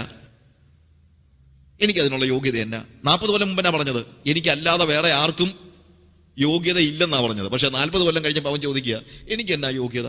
കർത്താവ് പറഞ്ഞ, നമ്മളാണെ പറഞ്ഞേ, മോനെ മോശേ, നീ അങ്ങനൊന്നും പറയാതെ. 40 കൊല്ലം മുമ്പ് നീ ഒറ്റയടിക്ക് കൊടുത്തേ മണ്ണിനകത്ത് അടിച്ചു കൂടിയൊക്കെ നീ ഓർക്കുന്നില്ലയോ? നിന്റെ ഇച്ചിരി ബലമൊക്കെ പോയാലും ഞാൻ നിനക്ക് ബലം പകരാം എന്നൊന്നും അല്ല കർത്താവ് പറഞ്ഞത്. കർത്താവ് പറഞ്ഞത്, ഈ ഒരു വാക്ക് നിന്റെ വായിൽ നിന്ന് കേൾക്കാൻ ഞാൻ കഴിഞ്ഞ 40 കൊല്ലമായിട്ട് നോക്കിയിരിക്കുകയായിരുന്നു. ഇത് പറയാഞ്ഞത് കൊണ്ടാ ഇതുവരെ നിന്നെ ഞാൻ വിടാഞ്ഞത്. അപ്പൊ ഇത് പറഞ്ഞത് കൊണ്ട് ഇപ്പോൾ നിന്നെ അയക്കാനുള്ള യോഗ്യത നിനക്ക് ആയി. കാര്യം ഇപ്പോൾ നിനക്ക് മനസ്സിലായി, നിന്റെ ശക്തി കൊണ്ടും നിന്റെ വിജ്ഞാനം കൊണ്ടും നിന്റെ കഴിവ് കൊണ്ടും എന്ത് ചെയ്യാൻ പറ്റത്തില്ല, ഇസ്രായേൽ ജനതയെ വിടുവിക്കാൻ കഴിയത്തില്ല എന്നുള്ളത് നിനക്ക് മനസ്സിലായി. ഇത് നേരത്തെ പറഞ്ഞായിരുന്നെങ്കിൽ ഞാൻ നേരത്തെ വിട്ടേനെ നിന്നെ. ഇസ്രായേൽ മക്കൾ 430 സംവത്സരം ഫറവോന്റെ അടിമകളായി താമസിച്ചെന്ന് പറയുന്നത്. പക്ഷെ 400 സംവത്സരം താമസിക്കുമെന്നേ അബ്രഹാമിനോട് പറഞ്ഞുള്ളൂ. ഞാൻ ചിലപ്പോൾ ആലോചിച്ചിട്ടുണ്ട്, എന്താ ഈ 30 കൊല്ലം താമസിക്കാൻ കാര്യം? മറ്റൊന്നുമല്ല, ഈ മോശയൊന്ന് പരുവപ്പെട്ട് വരാൻ 30 കൊല്ലം കൂടെ വേണ്ടി വന്നതാ. അല്ലെങ്കിൽ 30 കൊല്ലം മുമ്പേ തന്നെ കർത്താവ് ഇവരെ വീണ്ടെടുത്തേന്. 30 കൊല്ലം മുമ്പ് മോശ പറയുക, കർത്താവെ, ഫറവോന്റെ മുമ്പിൽ നിൽക്കാൻ ഞാൻ ആരാണെന്നെങ്ങാനും ചോദിച്ചായിരുന്നെങ്കിൽ അന്നേ കർത്താവ് അവനെ പറഞ്ഞു വിട്ടേനെ. ഞാൻ പറയട്ടെ, സ്ട്രാറ്റജികൾ ഉണ്ടാക്കുന്ന മാനുഷികമായ ചിന്തകൾക്കും ബുദ്ധിക്കും വേണ്ടി അല്ലെങ്കിൽ ബുദ്ധി ഉപയോഗിച്ച് പരിശ്രമിച്ചൊരു കാര്യം ചെയ്യുന്ന ആ ഒരു സിസ്റ്റം നമ്മൾ മാറ്റണം. അത് മിഷൻ ഓർഗനൈസേഷൻസ് മാറ്റണം, സഭയിൽ നിന്ന് മാറ്റണം. സ്ട്രാറ്റജികളുടെ ഞാൻ ആദ്യം മധ്യപ്രദേശിൽ പോകുന്ന സമയത്ത് 15 വർഷം മുമ്പ് മധ്യപ്രദേശ് ഞങ്ങൾ പ്രവർത്തനം തുടങ്ങുന്ന സമയത്ത് ഞാൻ ജെയിംസിനോട് പറഞ്ഞൊരു കാര്യമുണ്ട്. ജെയിംസെ, കാര്യം ഞങ്ങൾ രണ്ടും മിഷൻ സ്ട്രാറ്റജീസ് എല്ലാം കാണാതെ പഠിച്ചുകൊണ്ട് അവിടെ പോയത്. UTCയുടെ ലൈബ്രറിയിലിരുന്ന് ആളുകൾ എഴുതിയ പുസ്തകങ്ങളെല്ലാം കൂടെ വായിച്ച് ഇന്ത്യയുടെ മിഷൻ സ്ട്രാറ്റജി എല്ലാം കൂടെ കാണാതെ പഠിച്ച് എന്ത് ചെയ്യാൻ പറ്റുമെന്ന് ഞങ്ങൾ അവിടെ ചെന്ന് കഴിഞ്ഞപ്പോഴത്തേക്ക് ഈ പറഞ്ഞ നീഡ്സ് ഒന്നും അവർക്കില്ല. നമ്മളവിടെ എന്തോ ചെയ്യണമെന്നും വെച്ച് എന്തോ ചെയ്യണം എന്ന് ചിന്തിച്ച് അവിടെ ചെന്നപ്പോൾ ആ നീഡൊന്നും അവർക്ക് ഇല്ല. നമ്മൾ വലിയ വലിയ കാര്യങ്ങളൊക്കെ പഠിച്ചുകൊണ്ട് പോയതാണ്. അപ്പൊ ഞാൻ ജെയിംസ് പറഞ്ഞൊരു കാര്യമുണ്ട്, നമ്മൾ ഒരു സ്ട്രാറ്റജിയും കൊണ്ടും പോയിട്ട് കാര്യമില്ല. കാരണം അവരുടെ നീഡ് അതല്ല, അല്ലെങ്കിൽ നമുക്കിത് അറിയത്തില്ല. നമ്മൾ ജനങ്ങളെ അറിയാതെയാണ് ഈ കാര്യങ്ങളെല്ലാം പറയുന്നത്. നമുക്ക് ജനങ്ങളെ അറിയത്തില്ല, ദൈവത്തെ അറിയത്തില്ല. അതുകൊണ്ട് എന്ത് പറ്റുന്നു? നമ്മൾ ദൈവത്തിൽ ആശ്രയിക്കുന്നില്ല. അതുകൊണ്ട് ഞങ്ങൾ ദൈവാശ്രയത്തോടുകൂടെ കാര്യങ്ങൾ ചെയ്യാൻ പരിശ്രമിക്കുകയാണ്. We are just asking God, what shall we do? ഞങ്ങൾ എന്താ ചെയ്യേണ്ടത്? ദൈവം പറയുന്ന കാര്യം ചെയ്യുക, that's all. നെഹെമ്യാ അതാ ചെയ്യുന്നത്. നെഹെമ്യായ്ക്ക് ദുഃഖമുണ്ടായി കഴിഞ്ഞപ്പോൾ അവൻ പെട്ടെന്ന് തന്നെ എങ്ങനെ ഇസ്രായേൽ മക്കളെ റീഹാബിലിറ്റേറ്റ് ചെയ്യാം, എങ്ങനെ യെരൂശലേമിന്റെ മതിൽ പണിയാം എന്നുള്ളതിനെ കുറിച്ച് വലിയൊരു പ്ലാനും പദ്ധതിയും തയ്യാറാക്കുക അല്ലായിരുന്നു. അവൻ ദൈവത്തിന്റെ മുഖത്തേക്ക് നോക്കുകയായിരുന്നു. അവൻ ദൈവത്തിന്റെ മുഖത്തേക്ക് നോക്കി ദൈവത്തിൽ നിന്ന് ആലോചന പ്രാപിക്കുകയായിരുന്നു. ഇന്നും വാസ്തവത്തിൽ ആവശ്യമായിരിക്കുന്നത് നമ്മുടെ പ്രതിസന്ധികളുടെ സമയത്ത് ദൈവത്തിന്റെ മുഖത്തേക്ക് നോക്കാനുള്ള ഒരു മനസ്സാണ്. അതിനുവേണ്ടി നമ്മുടെ ബുദ്ധിയെ ഒഴിച്ചു കളയാനുള്ള, that is a very important words. കർത്താവ് എന്ത് ചെയ്തു? അവൻ ദൈവസ്വരൂപത്തിലിരിക്കെ ദൈവത്തോടുള്ള സമത്വം മുറുകെ പിടിച്ചു കൊള്ളണമെന്ന് വിചാരിക്കാതെ വേഷത്തിൽ മനുഷ്യനായി തന്നെത്താൻ ഒഴിച്ച്, ഹി എംപ്റ്റീഡ് ഹിംസെൽഫ്. ഇന്നും ലോകം നമ്മളെ പഠിപ്പിച്ച സകല സ്ട്രാറ്റജീസും മാനേജ്മെന്റ് ടെക്നിക്സും സഭയിലേക്ക് കയറ്റുന്നതിന് പകരം ഇന്ന് നമ്മൾ പറയുന്നതാണ്. എൻ്റെ അടുത്തൊരു ഒരാൾ പറഞ്ഞു, ബ്രദർ, ഈ നമ്മുടെ പാസ്റ്റർമാരൊക്കെ കുറെ കൂടെ കൗൺസിലിങ്ങും കുറെ കൂടെ ഒക്കെ സൈക്കോളജിയും ഒക്കെ പഠിച്ചതായിരുന്നെങ്കിൽ എത്ര നല്ലതായിരുന്നു ഞാൻ ആലോചിച്ചു. ഞാൻ പറഞ്ഞു, അത് പഠിക്കാത്തതാണ് ഇതുവരെയുള്ള അവരുടെ വിജയം. കാര്യം ഇതുകൂടെ പഠിച്ചു കഴിഞ്ഞാൽ ഇവൻ മനുഷ്യനെ മനുഷ്യനായിട്ട് കാണാൻ പറ്റത്തില്ല. എല്ലാം അനാലിസിസിലായിരിക്കും, അല്ലേ? നമ്മുടെ ഹ്യൂമൻ അനാലിസിസിലായിരിക്കും കാര്യങ്ങളെല്ലാം നമ്മൾ ചെയ്യുന്നത്, അല്ലേ? അപ്പോൾ ആ ഹ്യൂമൻ അനാലിസിസിന് കഴിവില്ലാത്തവൻ എന്ന നിലയിലല്ല, ആ ഹ്യൂമൻ അനാലിസിസിനെ അല്ലെങ്കിൽ ഹ്യൂമൻ വേ ഓഫ് തിങ്കിങ്ങിനെ അല്ലെങ്കിൽ സ്ട്രാറ്റജി മേക്കിങ്ങിനെ, സ്ട്രാറ്റജി അല്ലെങ്കിൽ ഒരു പ്ലാന് അല്ലെങ്കിൽ അങ്ങനെയുള്ള കാര്യങ്ങൾ ചെയ്യാൻ കഴിവുള്ള വ്യക്തി അത് ഒഴിച്ച് എന്താ ആവശ്യമായിരിക്കുന്നത്? പൂർണ്ണമായും ദൈവത്തിങ്കിലേക്ക് തിരിയുന്ന ഒരു സ്റ്റേജാണ് അത്യന്താപേക്ഷിതമായിരിക്കുന്നത്. നമ്മുടെ സഭയുടെ ദുസ്ഥിതി കണ്ടിട്ട് നമുക്ക് ദുഃഖമുണ്ടെങ്കിലും നമുക്ക് കർത്താവിനോട് ചോദിക്കണം, കർത്താവ് എന്താ നീ ചെയ്യാൻ ഉദ്ദേശിക്കുന്നത്? അതറിയാനുള്ള ഒരു മാർഗമാണ്. വാസ്തവത്തിൽ നെഹെമ്യാ വാസ് ടേക്കിംഗ് ഫാസ്റ്റിംഗ്. അവൻ ഫാസ്റ്റഡ് ആൻഡ് പ്രേയ്ഡ്. അവൻ ഉപവസിച്ചു, പ്രാർത്ഥിച്ചു എന്ന് എഴുതിയിരിക്കുന്നത്. എന്തിനാ ഉപവസിച്ചത്? അവന്റെ യാതൊരു കാര്യസാധ്യത്തിന് വേണ്ടിയല്ല അവൻ ഉപവസിച്ചത്. നെഹെമ്യായ്ക്ക് ഒരു കാര്യവും സാധിക്കാനില്ലായിരുന്നു, ഒരു കാര്യം. നമ്മളിന്ന് ദൈവത്തിന്റെ പിന്നാലെ പോകുന്നതും ഉപവസിക്കുന്നതും പ്രാർത്ഥിക്കുന്നതും ഒക്കെ നമ്മുടെ കാര്യങ്ങളുടെ സാധ്യത്തിന് വേണ്ടിയാണ്. കാര്യങ്ങൾ സാധിക്കാൻ ദൈവത്തെ ഒരു നിരാഹാരവ്രതം എന്നതുപോലെ നമ്മൾ പലപ്പോഴും ഹങ്കർ സ്ട്രൈക്ക് എന്ന് പറയുന്ന പോലെയാണ് വാസ്തവത്തിൽ നമ്മുടെ ദൈവത്തിന്റെ സന്നിധി. കർത്താവെ, ഇന്ന് ഈ കാര്യം സാധിച്ചു തന്നില്ലെങ്കിൽ അതുവരെയും ഞാൻ ഭക്ഷണം കഴിക്കത്തില്ല എന്നൊക്കെ പറഞ്ഞുകൊണ്ടിരിക്കുന്നതിനകത്തുള്ള many times I feel pity on those people. എന്താ നമ്മൾ ചിന്തിച്ചിരിക്കുന്നത്? നമ്മൾ ഇവിടുത്തെ ഒരു ഹൈന്ദവ ദൈവത്തെ പോലെ തപസ്സിരുന്ന് ദൈവത്തെ മാനിപ്പുലേറ്റ് ചെയ്യാൻ നമ്മൾ ചിന്തിക്കുന്നുണ്ടോ? വേദോസം പഠിപ്പിക്കുന്നത് അവൻ ഗതിഭേദത്താലുള്ള ആച്ഛാദനങ്ങൾ ഇല്ലാത്തവനാണെന്നാണ്. God never changes. He is the same yesterday, today and forever. God never changes. അങ്ങനെ ഒരു ദൈവത്തെ നമുക്ക് എങ്ങനെ മാറ്റാൻ പറ്റുന്നത്? ഉപവാസത്തെക്കുറിച്ചൊന്നും പഠിപ്പിക്കാനുള്ള സമയം എനിക്കില്ല. വാസ്തവത്തിൽ ഈ നെഹെമ്യായുടെ പ്രാർത്ഥനയും ഉപവാസവും നമ്മൾ പഠിക്കുമ്പോൾ ശരിക്കും അതിനകത്ത് നമുക്ക് പഠിക്കാനുള്ള, നമ്മുടെ ഉപവാസത്തെക്കുറിച്ചുള്ള നല്ലൊരു അണ്ടർസ്റ്റാൻഡിംഗ് ഉണ്ട്. കാര്യം സാധിക്കാൻ വേണ്ടി ദൈവത്തിന്റെ പിന്നാലെ പോകുന്ന ഒരു സ്റ്റേജ് അല്ല ദൈവം പ്രതീക്ഷിക്കുന്നത്. ദൈവം നമുക്ക് കാര്യം സാധിപ്പിച്ചു തരുന്നത് നമ്മൾ അവനെ വിടാതെ പിടിച്ചു വെച്ച് പ്രാർത്ഥിച്ചുകൊണ്ടൊന്നുമല്ല, നമ്മളോട് അവന് കരുണ ഉണ്ടായിരുന്നതുകൊണ്ടാണ്. അവന്റെ കരുണ കൊണ്ട് അവൻ നമുക്ക് കാര്യങ്ങൾ സാധിച്ചു തരുന്നു. അല്ലാതെ നിന്റെ കണ്ണീരിനെ മറികടക്കുവാൻ എനിക്ക് കഴിഞ്ഞ, അതൊന്നും അല്ല വിഷയം. എടാ മോനെ, ഞാനിത് ചെയ്തില്ലെങ്കിൽ വേറെ ആരും നിനക്കിതൊന്നും ചെയ്തു തരാനില്ല, അതുകൊണ്ട് ഞാൻ ചെയ്തു തരുന്നു, അത്രേ ഉള്ളൂ. അല്ലാതെ നീ കിടന്ന് പ്രാർത്ഥിച്ച് കരഞ്ഞുകൊണ്ടൊന്നും അല്ല ഈ കാര്യങ്ങളൊക്കെ ചെയ്യുന്നത്. നമ്മളോട് കരുണയുള്ളവനായ ഒരു ദൈവത്തെക്കുറിച്ചുള്ള അണ്ടർസ്റ്റാൻഡിങ്ങിന്റെ പ്രശ്നമാണ്. പലപ്പോഴും നമ്മൾ ചിന്തിക്കുന്നത്, ഈ പിള്ളേരൊക്കെ കയ്യിൽ ഒരു മുട്ടായി കിട്ടി കഴിഞ്ഞാൽ കൊടുക്കത്തില്ല കൂട്ടുകാർക്കൊന്നും. എന്ത് ചെയ്യും? ഇങ്ങനെ പിടിച്ചു കഴിഞ്ഞിട്ട് മറ്റു പിള്ളേരെല്ലാം കൂടെ ഒരു വിരൽ ഇങ്ങനെ പിടിക്കും, അപ്പൊ മറ്റൊരാൾ വന്ന് ഈ വിരൽ പിടിക്കും, കൊടുക്കത്തില്ലവൻ. പിന്നെ മറ്റവന്റെ ബലം ഉപയോഗിച്ച് ഈ കൈവിരലെല്ലാം കൂടെ തിരിച്ചു മറിച്ച് വെച്ചാൽ ചിലപ്പം കയ്യിൽ നിന്ന് കിട്ടിയെങ്കിലായി.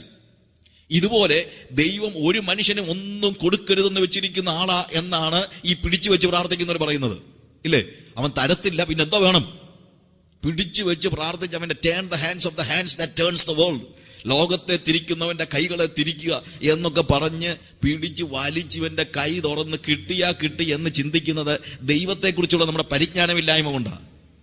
ഞാൻ പറയട്ടെ പ്രിയമുള്ളവരെ, ദൈവം നമ്മളെ എങ്ങനെങ്കിലും സഹായിക്കാൻ നോക്കുക, അല്ലാതെ എന്തോ സഹായിക്കരുതെന്ന് വെച്ചിരിക്കുന്ന ആളാണോ നമ്മുടെ പിതാവായ ദൈവം? What do you think? ഒന്നും കൊടുക്കരുതെന്ന് ചിന്തിക്കുന്ന ഒരാളാണോ ദൈവം? അല്ല. Our God is a God who wants to see that all his children are blessed by him, isn't it? അവന്റെ സ്വഭാവത്തെ തിരിച്ചറിയാൻ വയ്യാത്തത് കൊണ്ടാണ് അവന്റെ കൈ പിടിച്ച് തിരിക്കണമെന്ന് നമ്മൾ പറയുന്നത്, അല്ലേ? ഉപവാസം എന്ന് പറയുന്ന കാര്യസാധ്യത്തിന് വേണ്ടിയുള്ളതല്ല.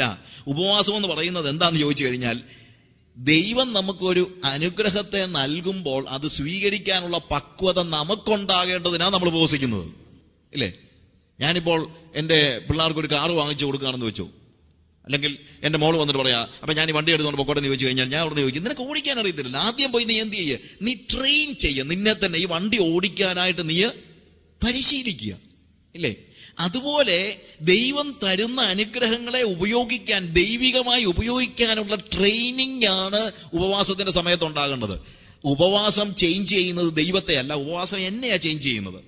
എനിക്ക് വ്യത്യാസം ഉണ്ടാകുമ്പോൾ ദൈവം, അതായത് ദൈവം തരുന്ന എന്ത് കാര്യത്തെയും, ഒരു കൃപാവരമെങ്കിൽ കൃപാവരം, ഒരു അനുഗ്രഹം എന്തും ആയിക്കോട്ടെ, എന്ത് കാര്യങ്ങളാണെങ്കിലും അത് ഉപയോഗിക്കാനുള്ള മെച്യൂരിറ്റി എനിക്കുണ്ടാകാൻ വേണ്ടിയാണ് ഞാൻ ഉപവസിക്കുന്നത്. അപ്പോൾ ദൈവം എനിക്കത് തരുന്നു. കർത്താവിന്റെ ആത്മീക അനുഗ്രഹങ്ങളും ഭൗതികമായി എനിക്ക് എന്തെങ്കിലും ആവശ്യമെങ്കിൽ അതും, എൻ്റെ വൈൽഡ് ഡ്രീംസ് എല്ലാം കൂടെ ദൈവത്തിൽ നിന്ന് പിടിച്ചു വാങ്ങിക്കാനുള്ളതല്ല ഉപവാസം. ഞാൻ പറഞ്ഞ മനസ്സിലാക്കണം. ദൈവം ഞാൻ ഈ ഭൂമിയിൽ ജീവിക്കുമ്പോൾ എങ്ങനെ ജീവിക്കണമോ അതിനാവശ്യമുള്ള കാര്യങ്ങൾ എനിക്ക് തരുന്നത്, അത് എങ്ങനെ ഉപയോഗിക്കണമെന്നുള്ള എൻ്റെ കഴിവ്, അല്ലെങ്കിൽ എൻ്റെ എബിലിറ്റി, അത് ഡെവലപ്പ് ചെയ്യാനാണ് ഞാൻ ഉപവാസം എടുക്കുന്നത്. എന്നാൽ മറ്റ് ചില സമയത്ത് നമ്മളുടെ ഉപവാസം എന്ന് പറയുന്നത് നമുക്ക് ഭക്ഷണം കഴിക്കാൻ വയ്യാത്തൊരു സ്റ്റേജ് ഉണ്ടായിപ്പോകും. നമ്മുടെ ഹൃദയത്തിന്റെ വേദനയുടെ ആധിക്യത്തിൽ ചില സമയത്ത് പ്രതിസന്ധി ഘട്ടങ്ങളിൽ നമ്മൾ ഫാസ്റ്റിംഗ് എടുത്തു പോകും. ഫാസ്റ്റിംഗ് എടുക്കാന്ന് പറഞ്ഞു കഴിഞ്ഞാൽ നേരത്തെ പ്ലാൻ ചെയ്ത് തീരുമാനിക്കുന്നൊന്നുമല്ല. പല സമയത്തും ഭക്ഷണം കഴിക്കാൻ വയ്യാത്ത, അല്ലെങ്കിൽ അതിന് മറന്നു പോകുന്നതായ ഒരു സ്റ്റേജ് നമുക്കുണ്ടാകും. 102-ാമത്തെ സങ്കീർത്തനം അതിൻ്റെ 14-ാമത്തെ വാക്യം നമ്മൾ വായിക്കുമ്പോൾ അവിടെ എഴുതിയിരിക്കുന്ന ഒരു വാക്യം ഇങ്ങനെയാണ്. സാംസ് 102 വേഴ്സ് 4, 4-ാമത്തെ വാക്യം. എൻ്റെ ഹൃദയം അരിഞ്ഞ പുല്ല് പോലെ ഉണങ്ങിയിരിക്കുന്നു, ഞാൻ ഭക്ഷണം കഴിക്കാൻ മറന്നു പോകുന്നു എന്നാണ് എഴുതിയിരിക്കുന്നത്. അതായത് ഭക്ഷണം കഴിക്കാൻ എനിക്ക് എന്താണ്, I never want to take food. I'm not renouncing, I'm not abstaining from food, but I fail to take food. ഞാൻ ഭക്ഷണം കഴിക്കാൻ മറന്നു പോകുന്നതായ ഒരു സ്റ്റേജ്. കാരണം അതുപോലെ വേദന എൻ്റെ ജീവിതത്തിൽ ഉണ്ടാകുമ്പോൾ, അപ്പോൾ പല സമയത്ത് നമുക്ക് ഫാസ്റ്റിംഗ് ഉണ്ടാകും.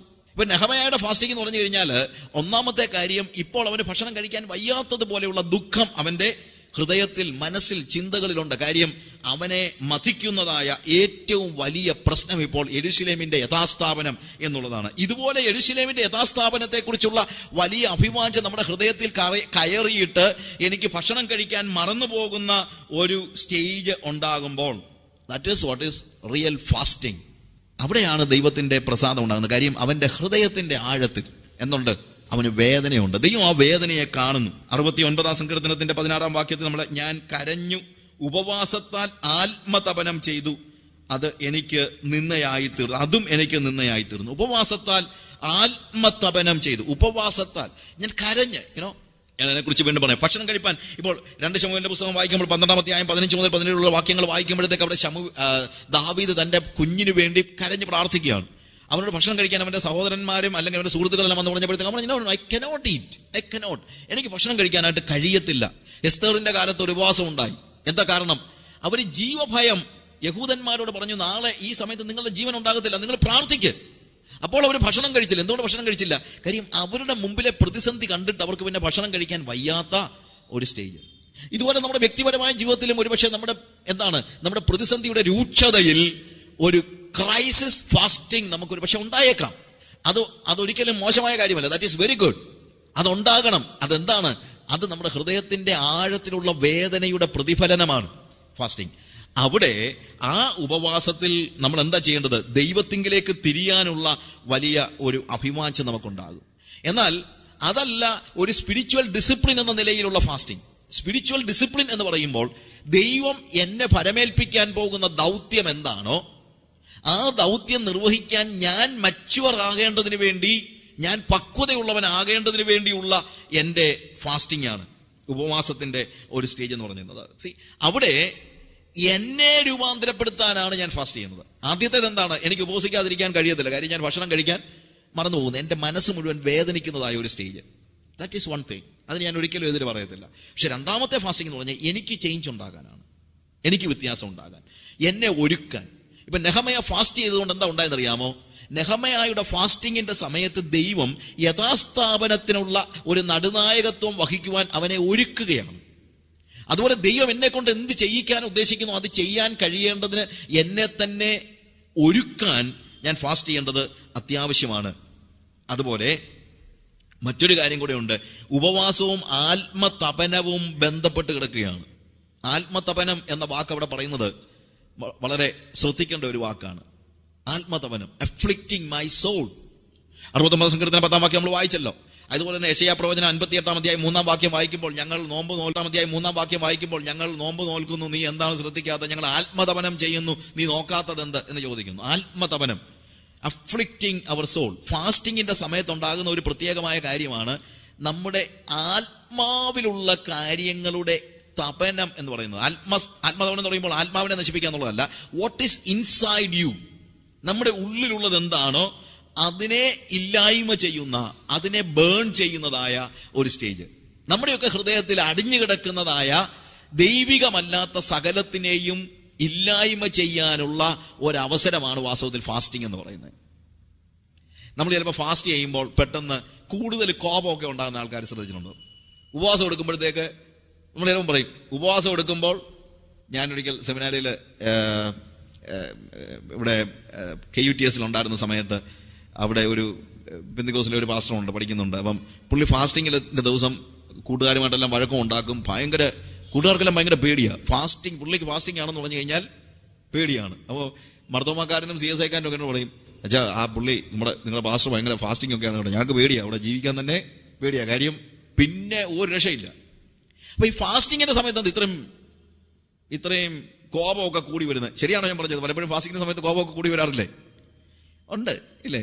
That is natural. അതങ്ങനെ സംഭവിക്കാറുണ്ട്. എന്താണെന്ന് ചോദിച്ചു കഴിഞ്ഞാൽ നമ്മുടെ ജീവിതത്തിൽ, നമ്മുടെ മനസ്സിലെ അല്ലെങ്കിൽ ചിന്തകളിലെ അല്ലെങ്കിൽ നമ്മുടെ ഉള്ളിൽ കിടക്കുന്ന, നമ്മുടെ ആത്മാവിൽ കിടക്കുന്ന ഏത് കാര്യവും ഉയർന്നു വരുമ്പോൾ അത് സബ്സൈഡ് ചെയ്യത്തക്ക രീതിയിൽ നമ്മൾ ചില മരുന്നൊക്കെ കൊടുക്കുന്നുണ്ട്. അത് ഒന്ന് ഭക്ഷണം. അപ്പോൾ നമുക്ക് കോപം വരുന്ന സമയത്ത് നമ്മൾ കോപം വരുമ്പോൾ നീ 10 വരെ എണ്ണണോ അല്ലെങ്കിൽ 100 വരെ എണ്ണണോ എന്നുള്ളത്. അതുകൊണ്ട് എന്ത് സംഭവിക്കുന്നത്? ആ സമയം കൊണ്ട് ഇതെന്ത് ചെയ്യുന്നു? സബ്സൈഡ് ചെയ്യുന്നു. ഇതുപോലെ നമ്മുടെ കോപത്തെയും നമ്മുടെ അധമമായ വികാരങ്ങളെയും നമ്മുടെ ജഡികമായ ഇച്ഛകളെയും ഒക്കെ ഉയർന്നു വരുന്ന സമയത്ത് നമ്മൾ ഭക്ഷണം കൊണ്ടും TV കണ്ടും പത്രം വായിച്ചും ഫോണിൽ കൂടെ മറ്റുള്ളവരോട് കുറ്റം പറഞ്ഞും ഒക്കെ നമ്മൾ എന്ത് ചെയ്യുന്നുണ്ട്? അതിനെ അങ്ങ് താഴ്ത്തി കളയുന്നുണ്ട്, അമക്കി കളയുന്നുണ്ട്. പക്ഷെ ഫാസ്റ്റിങ്ങിന്റെ സമയത്ത് ഇവിടെ പലപ്പോഴും ആൾക്കാർ ആകെപ്പാടെ ചെയ്യുന്നത് ഭക്ഷണം കഴിക്കാതിരിക്കുക ഇല്ലേ? ഫാസ്റ്റിങ്ങിന്റെ സമയത്തും സീരിയൽ മുടക്കത്തില്ല, ഫാസ്റ്റിങ്ങിന്റെ സമയത്തും പത്രം മുടക്കത്തില്ല. ഞാൻ പറഞ്ഞില്ലേ, fasting is not just abstaining from food. ഭക്ഷണത്തിൽ നിന്ന് മാത്രം മാറി നിൽക്കുന്നതല്ല ഫാസ്റ്റിംഗ്. ഫാസ്റ്റിംഗ് എന്ന് പറയുന്നത് എന്റെ സ്പിരിച്വൽ ഡിസിപ്ലിനെ തടസ്സപ്പെടുത്തുന്നതായ സകല കാര്യങ്ങളിൽ നിന്ന് ഞാൻ മാറി നിൽക്കുന്നതാണ്. ഫാസ്റ്റിങ്ങിന്റെ സമയത്ത് ഇമ്മ TV കണ്ടുകൊണ്ടിരുന്നു കഴിഞ്ഞാൽ അതന്നെ ദൈവം എന്തുവാ, ദൈവത്തെ കളിപ്പിക്കണം നമ്മൾ ചിന്തിക്കുന്നുണ്ടോ ഇല്ലേ? അങ്ങനെ ടെലിവിഷനും കണ്ട് പട്ടിണി ഇരുന്ന് ഫാസ്റ്റിംഗ് എടുക്കുന്നതിനേക്കാളും നല്ലത് മാന്യമായിട്ട് വല്ല ഭക്ഷണം കഴിച്ചുകൊണ്ട് പ്രാർത്ഥിക്കുന്നതാണ്. അതിനൊന്നും ദൈവത്തിന് അത്രയും വലിയ വിരോധമൊന്നുമില്ല. ഫാസ്റ്റിംഗ് എന്ന് പറയുമ്പോഴത്തേക്ക് we are abstaining from everything that hinders me to enter in to the presence of the Lord. ദൈവത്തിന്റെ സാന്നിധ്യത്തിലേക്ക് പ്രവേശിക്കുന്നതിന് എന്നെ തടസ്സപ്പെടുത്തുന്നതായ എല്ലാ കാര്യങ്ങളിൽ നിന്നും ഒഴിഞ്ഞിരിക്കുന്നതാണ് വാസ്തവത്തിൽ ഫാസ്റ്റിംഗ് എന്ന് പറയുന്നത് അല്ലേ? അപ്പോൾ എൻ്റെ ഉള്ളിൽ ഒതുങ്ങിക്കിടക്കുന്നതായ കാര്യങ്ങൾ പുറത്തു വരുമ്പോൾ അതിനെ ആത്മിക ആയുധങ്ങൾ ഉപയോഗിച്ച് ഇല്ലായ്മ ചെയ്യുന്നതാണ്. എൻ്റെ ഉള്ളിൽ ഒളിഞ്ഞു കിടക്കുന്നത് എന്ന് പറഞ്ഞാൽ എമി കാർമൈക്കിൾ പറഞ്ഞൊരു വാചകമുണ്ട്. നിങ്ങൾ വഴി നടന്ന് നിങ്ങൾ ഒരാൾക്ക് ഒരു ഗ്ലാസ് വെള്ളം എടുത്തുകൊണ്ട് പോവുകയാണ്. കൊണ്ടുപോകുമ്പോൾ നല്ല തെളിഞ്ഞ വെള്ളം കൊണ്ടുപോകുന്ന സമയത്ത് ഒരാൾ നിങ്ങളുടെ കൈക്ക് തട്ടിയപ്പോഴത്തേക്ക് വെള്ളം മറിഞ്ഞ് താഴെ വീണപ്പോൾ ചെളിവെള്ളമാണ് വീണതെങ്കിൽ തട്ടിയോനെ കുറ്റം പറയരുത്. കണ്ടാൽ തെളിനീരായിരുന്നെങ്കിലും അതിനകത്ത് എന്തോ അടിഞ്ഞു കിടപ്പുണ്ടായിരുന്നു. മണ്ണ് അടിഞ്ഞു കിടന്നത് കൊണ്ടാണ് തട്ടിയപ്പോൾ പുറത്തു പോയത്. ശരിയല്ലേ? ആണല്ലോ. എന്നതുപോലെ നമ്മളിങ്ങനെ അനങ്ങാതെ പോകുന്ന സമയത്ത് പല സമയത്തും എന്താണെന്നറിയാമോ, നമ്മുടെ ഉള്ളിലുള്ളത് എന്താണോ അത് പുറത്തു വരാറില്ല. എന്നാൽ ആരെങ്കിലും ഒന്ന് തട്ടുമ്പോഴാണ്, ഒരു പ്രശ്നം ഉണ്ടാകുമ്പോഴാണ് ഇതെല്ലാം പുറത്തു വരുന്നത് അല്ലേ? സഭായോഗത്തിന് വന്നു കഴിഞ്ഞാൽ പ്രൈസ് ദി ലോർഡ് ബ്രദറെ എന്ന് പറയാൻ നമുക്കൊരു പ്രയാസവും ഇല്ല. കർത്താവിന് സ്തോത്രം, പ്രൈസ് ദി ലോർഡ്, സ്തോത്രം സ്തോത്രം സ്തോത്രം സ്തോത്രം എന്ന് പറഞ്ഞുകൊണ്ടായിരിക്കും നമ്മൾ ഇരിക്കുന്നത് തന്നെ. എന്നാൽ നമ്മൾ ബസ് കയറാൻ അങ്ങോട്ട് കയറി നിൽക്കുന്ന കൂട്ടത്തിൽ ഞാനാണ് ക്യൂ നിന്ന് ബസ് കയറുന്ന, അതിനകത്ത് എനിക്ക് സന്തോഷം. എനിക്ക് ക്യൂ നിൽക്കാതെ എനിക്ക് അത്ര ഇഷ്ടമില്ല. അപ്പൊ ഞാൻ ഇങ്ങനെ ക്യൂ നിന്ന് ബസ് കയറാൻ തുടങ്ങുമ്പോൾ ഇവിടുത്തെ ട്രാൻസ്പോർട്ടേഴ്സ് അല്ലയോ, ഒരുത്തൻ ഒരു വലിയ സ്യൂട്ട് കേസും കൊണ്ട് ഇങ്ങോട്ട് വന്നിട്ട് എന്നെ ഇടിച്ച് എന്നെ ക്യൂവിൽ നിന്ന് തള്ളി മാറ്റി അവന്റെ ഷൂ ഇട്ട് കാലയിലൊന്ന് അരച്ച് ഞാൻ എടുത്തടിച്ച് താഴെ വീണു.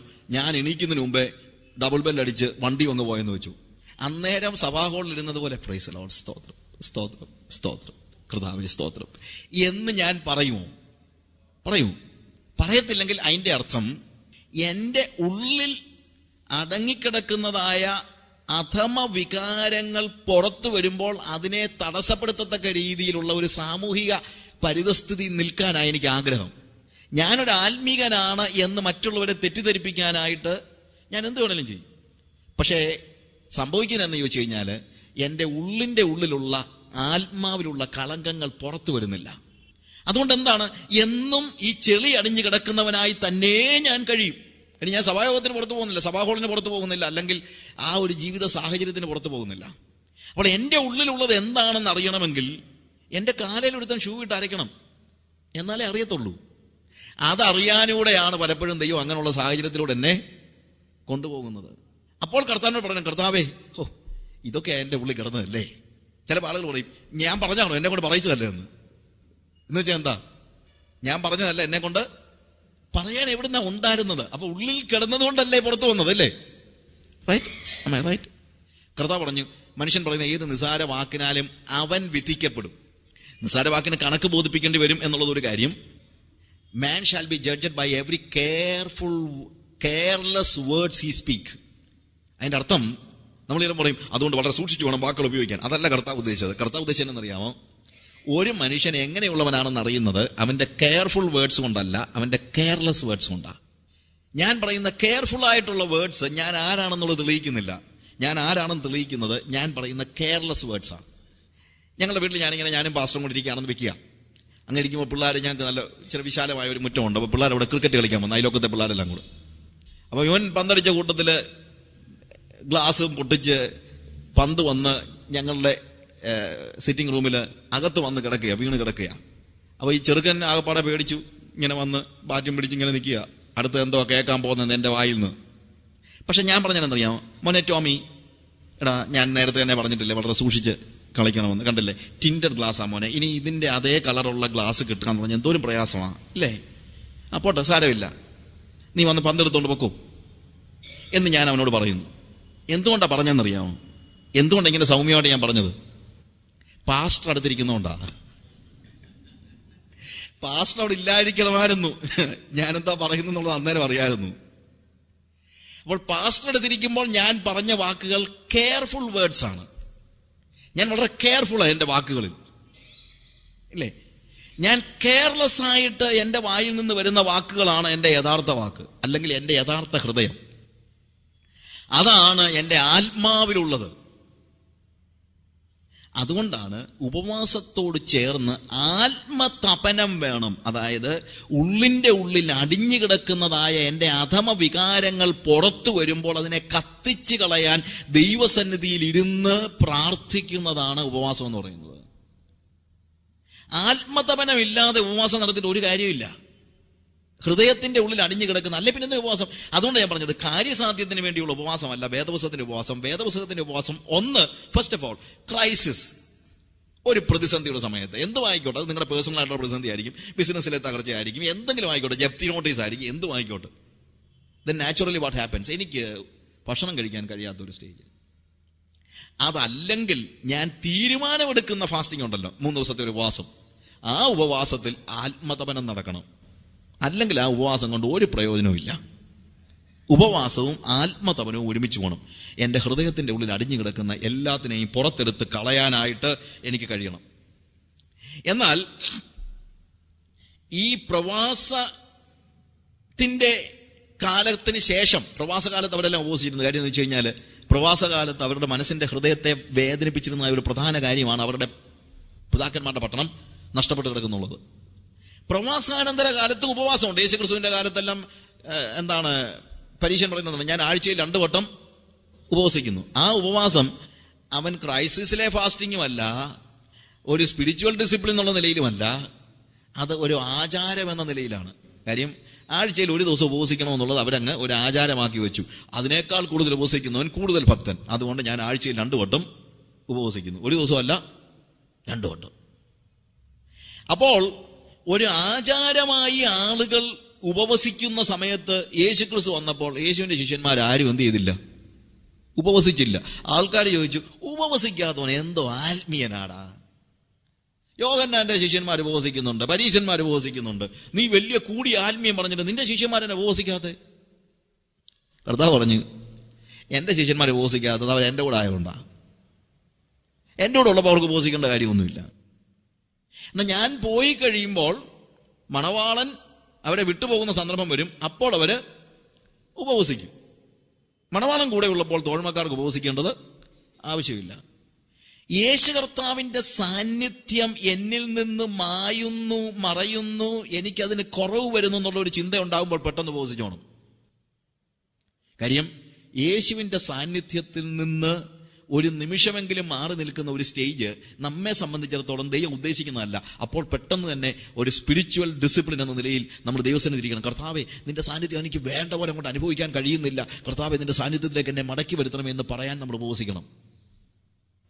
അതാ മണവാളൻ കൂടെ ഉള്ളപ്പോൾ അവർക്ക് തോഴ്മക്കാർക്ക് ഉപവസിക്കാൻ കഴിയില്ലെന്ന് പറഞ്ഞത്. എന്നിട്ട് കർത്താവ് പറയാണ്, ആരും പഴയ കോടിത്തുണ്ടം പുതിയതിനോട് ചേർത്ത് തുന്നുമാറില്ല, പഴയ വീഞ്ഞ പുതിയ തുരുത്തിയിൽ പകരുമാറില്ല. നിങ്ങളുടെ ഉപവാസം എന്ന് പറഞ്ഞു കഴിഞ്ഞാൽ എന്താണ്?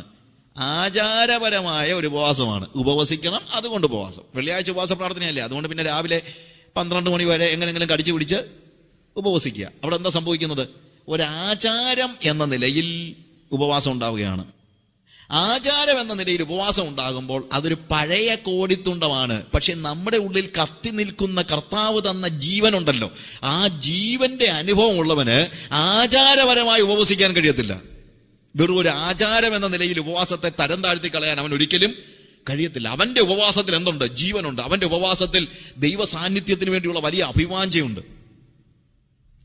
ഓക്കെ, ഞാനിതിനെക്കുറിച്ച് കൂടുതൽ പറയാനായിട്ട് സമയം എടുക്കാൻ എനിക്ക് കഴിയുന്നില്ല. എന്നാൽ നെഹമയ, ഞാൻ പറഞ്ഞ ഇതാണ് നെഹമയയുടെ ഉപവാസത്തിന്റെ പ്രത്യേകത. ഒന്നാമത്, അവന്റെ ഹൃദയത്തിന്റെ ദുഃഖത്തിന്റെ ആഴത്തിൽ അവൻ ഇരുന്ന് കരഞ്ഞ് ദൈവത്തിങ്കിലേക്ക് തിരിഞ്ഞ് ഉപവസിച്ചു. അവൻ സ്ട്രാറ്റജീസ് ഉണ്ടാക്കുന്നതിന് പകരം, അതാ ഞാൻ പറയാൻ ഉദ്ദേശിച്ചത്, അവൻ സ്ട്രാറ്റജികൾ ഉണ്ടാക്കുന്നതിന് പകരം എന്താ ചെയ്തത്? ദൈവത്തിങ്കിലേക്ക് അവന്റെ മനസ്സുയർത്തുകയും ദൈവത്തിങ്കിലേക്ക് നോക്കുകയുമായിരുന്നു.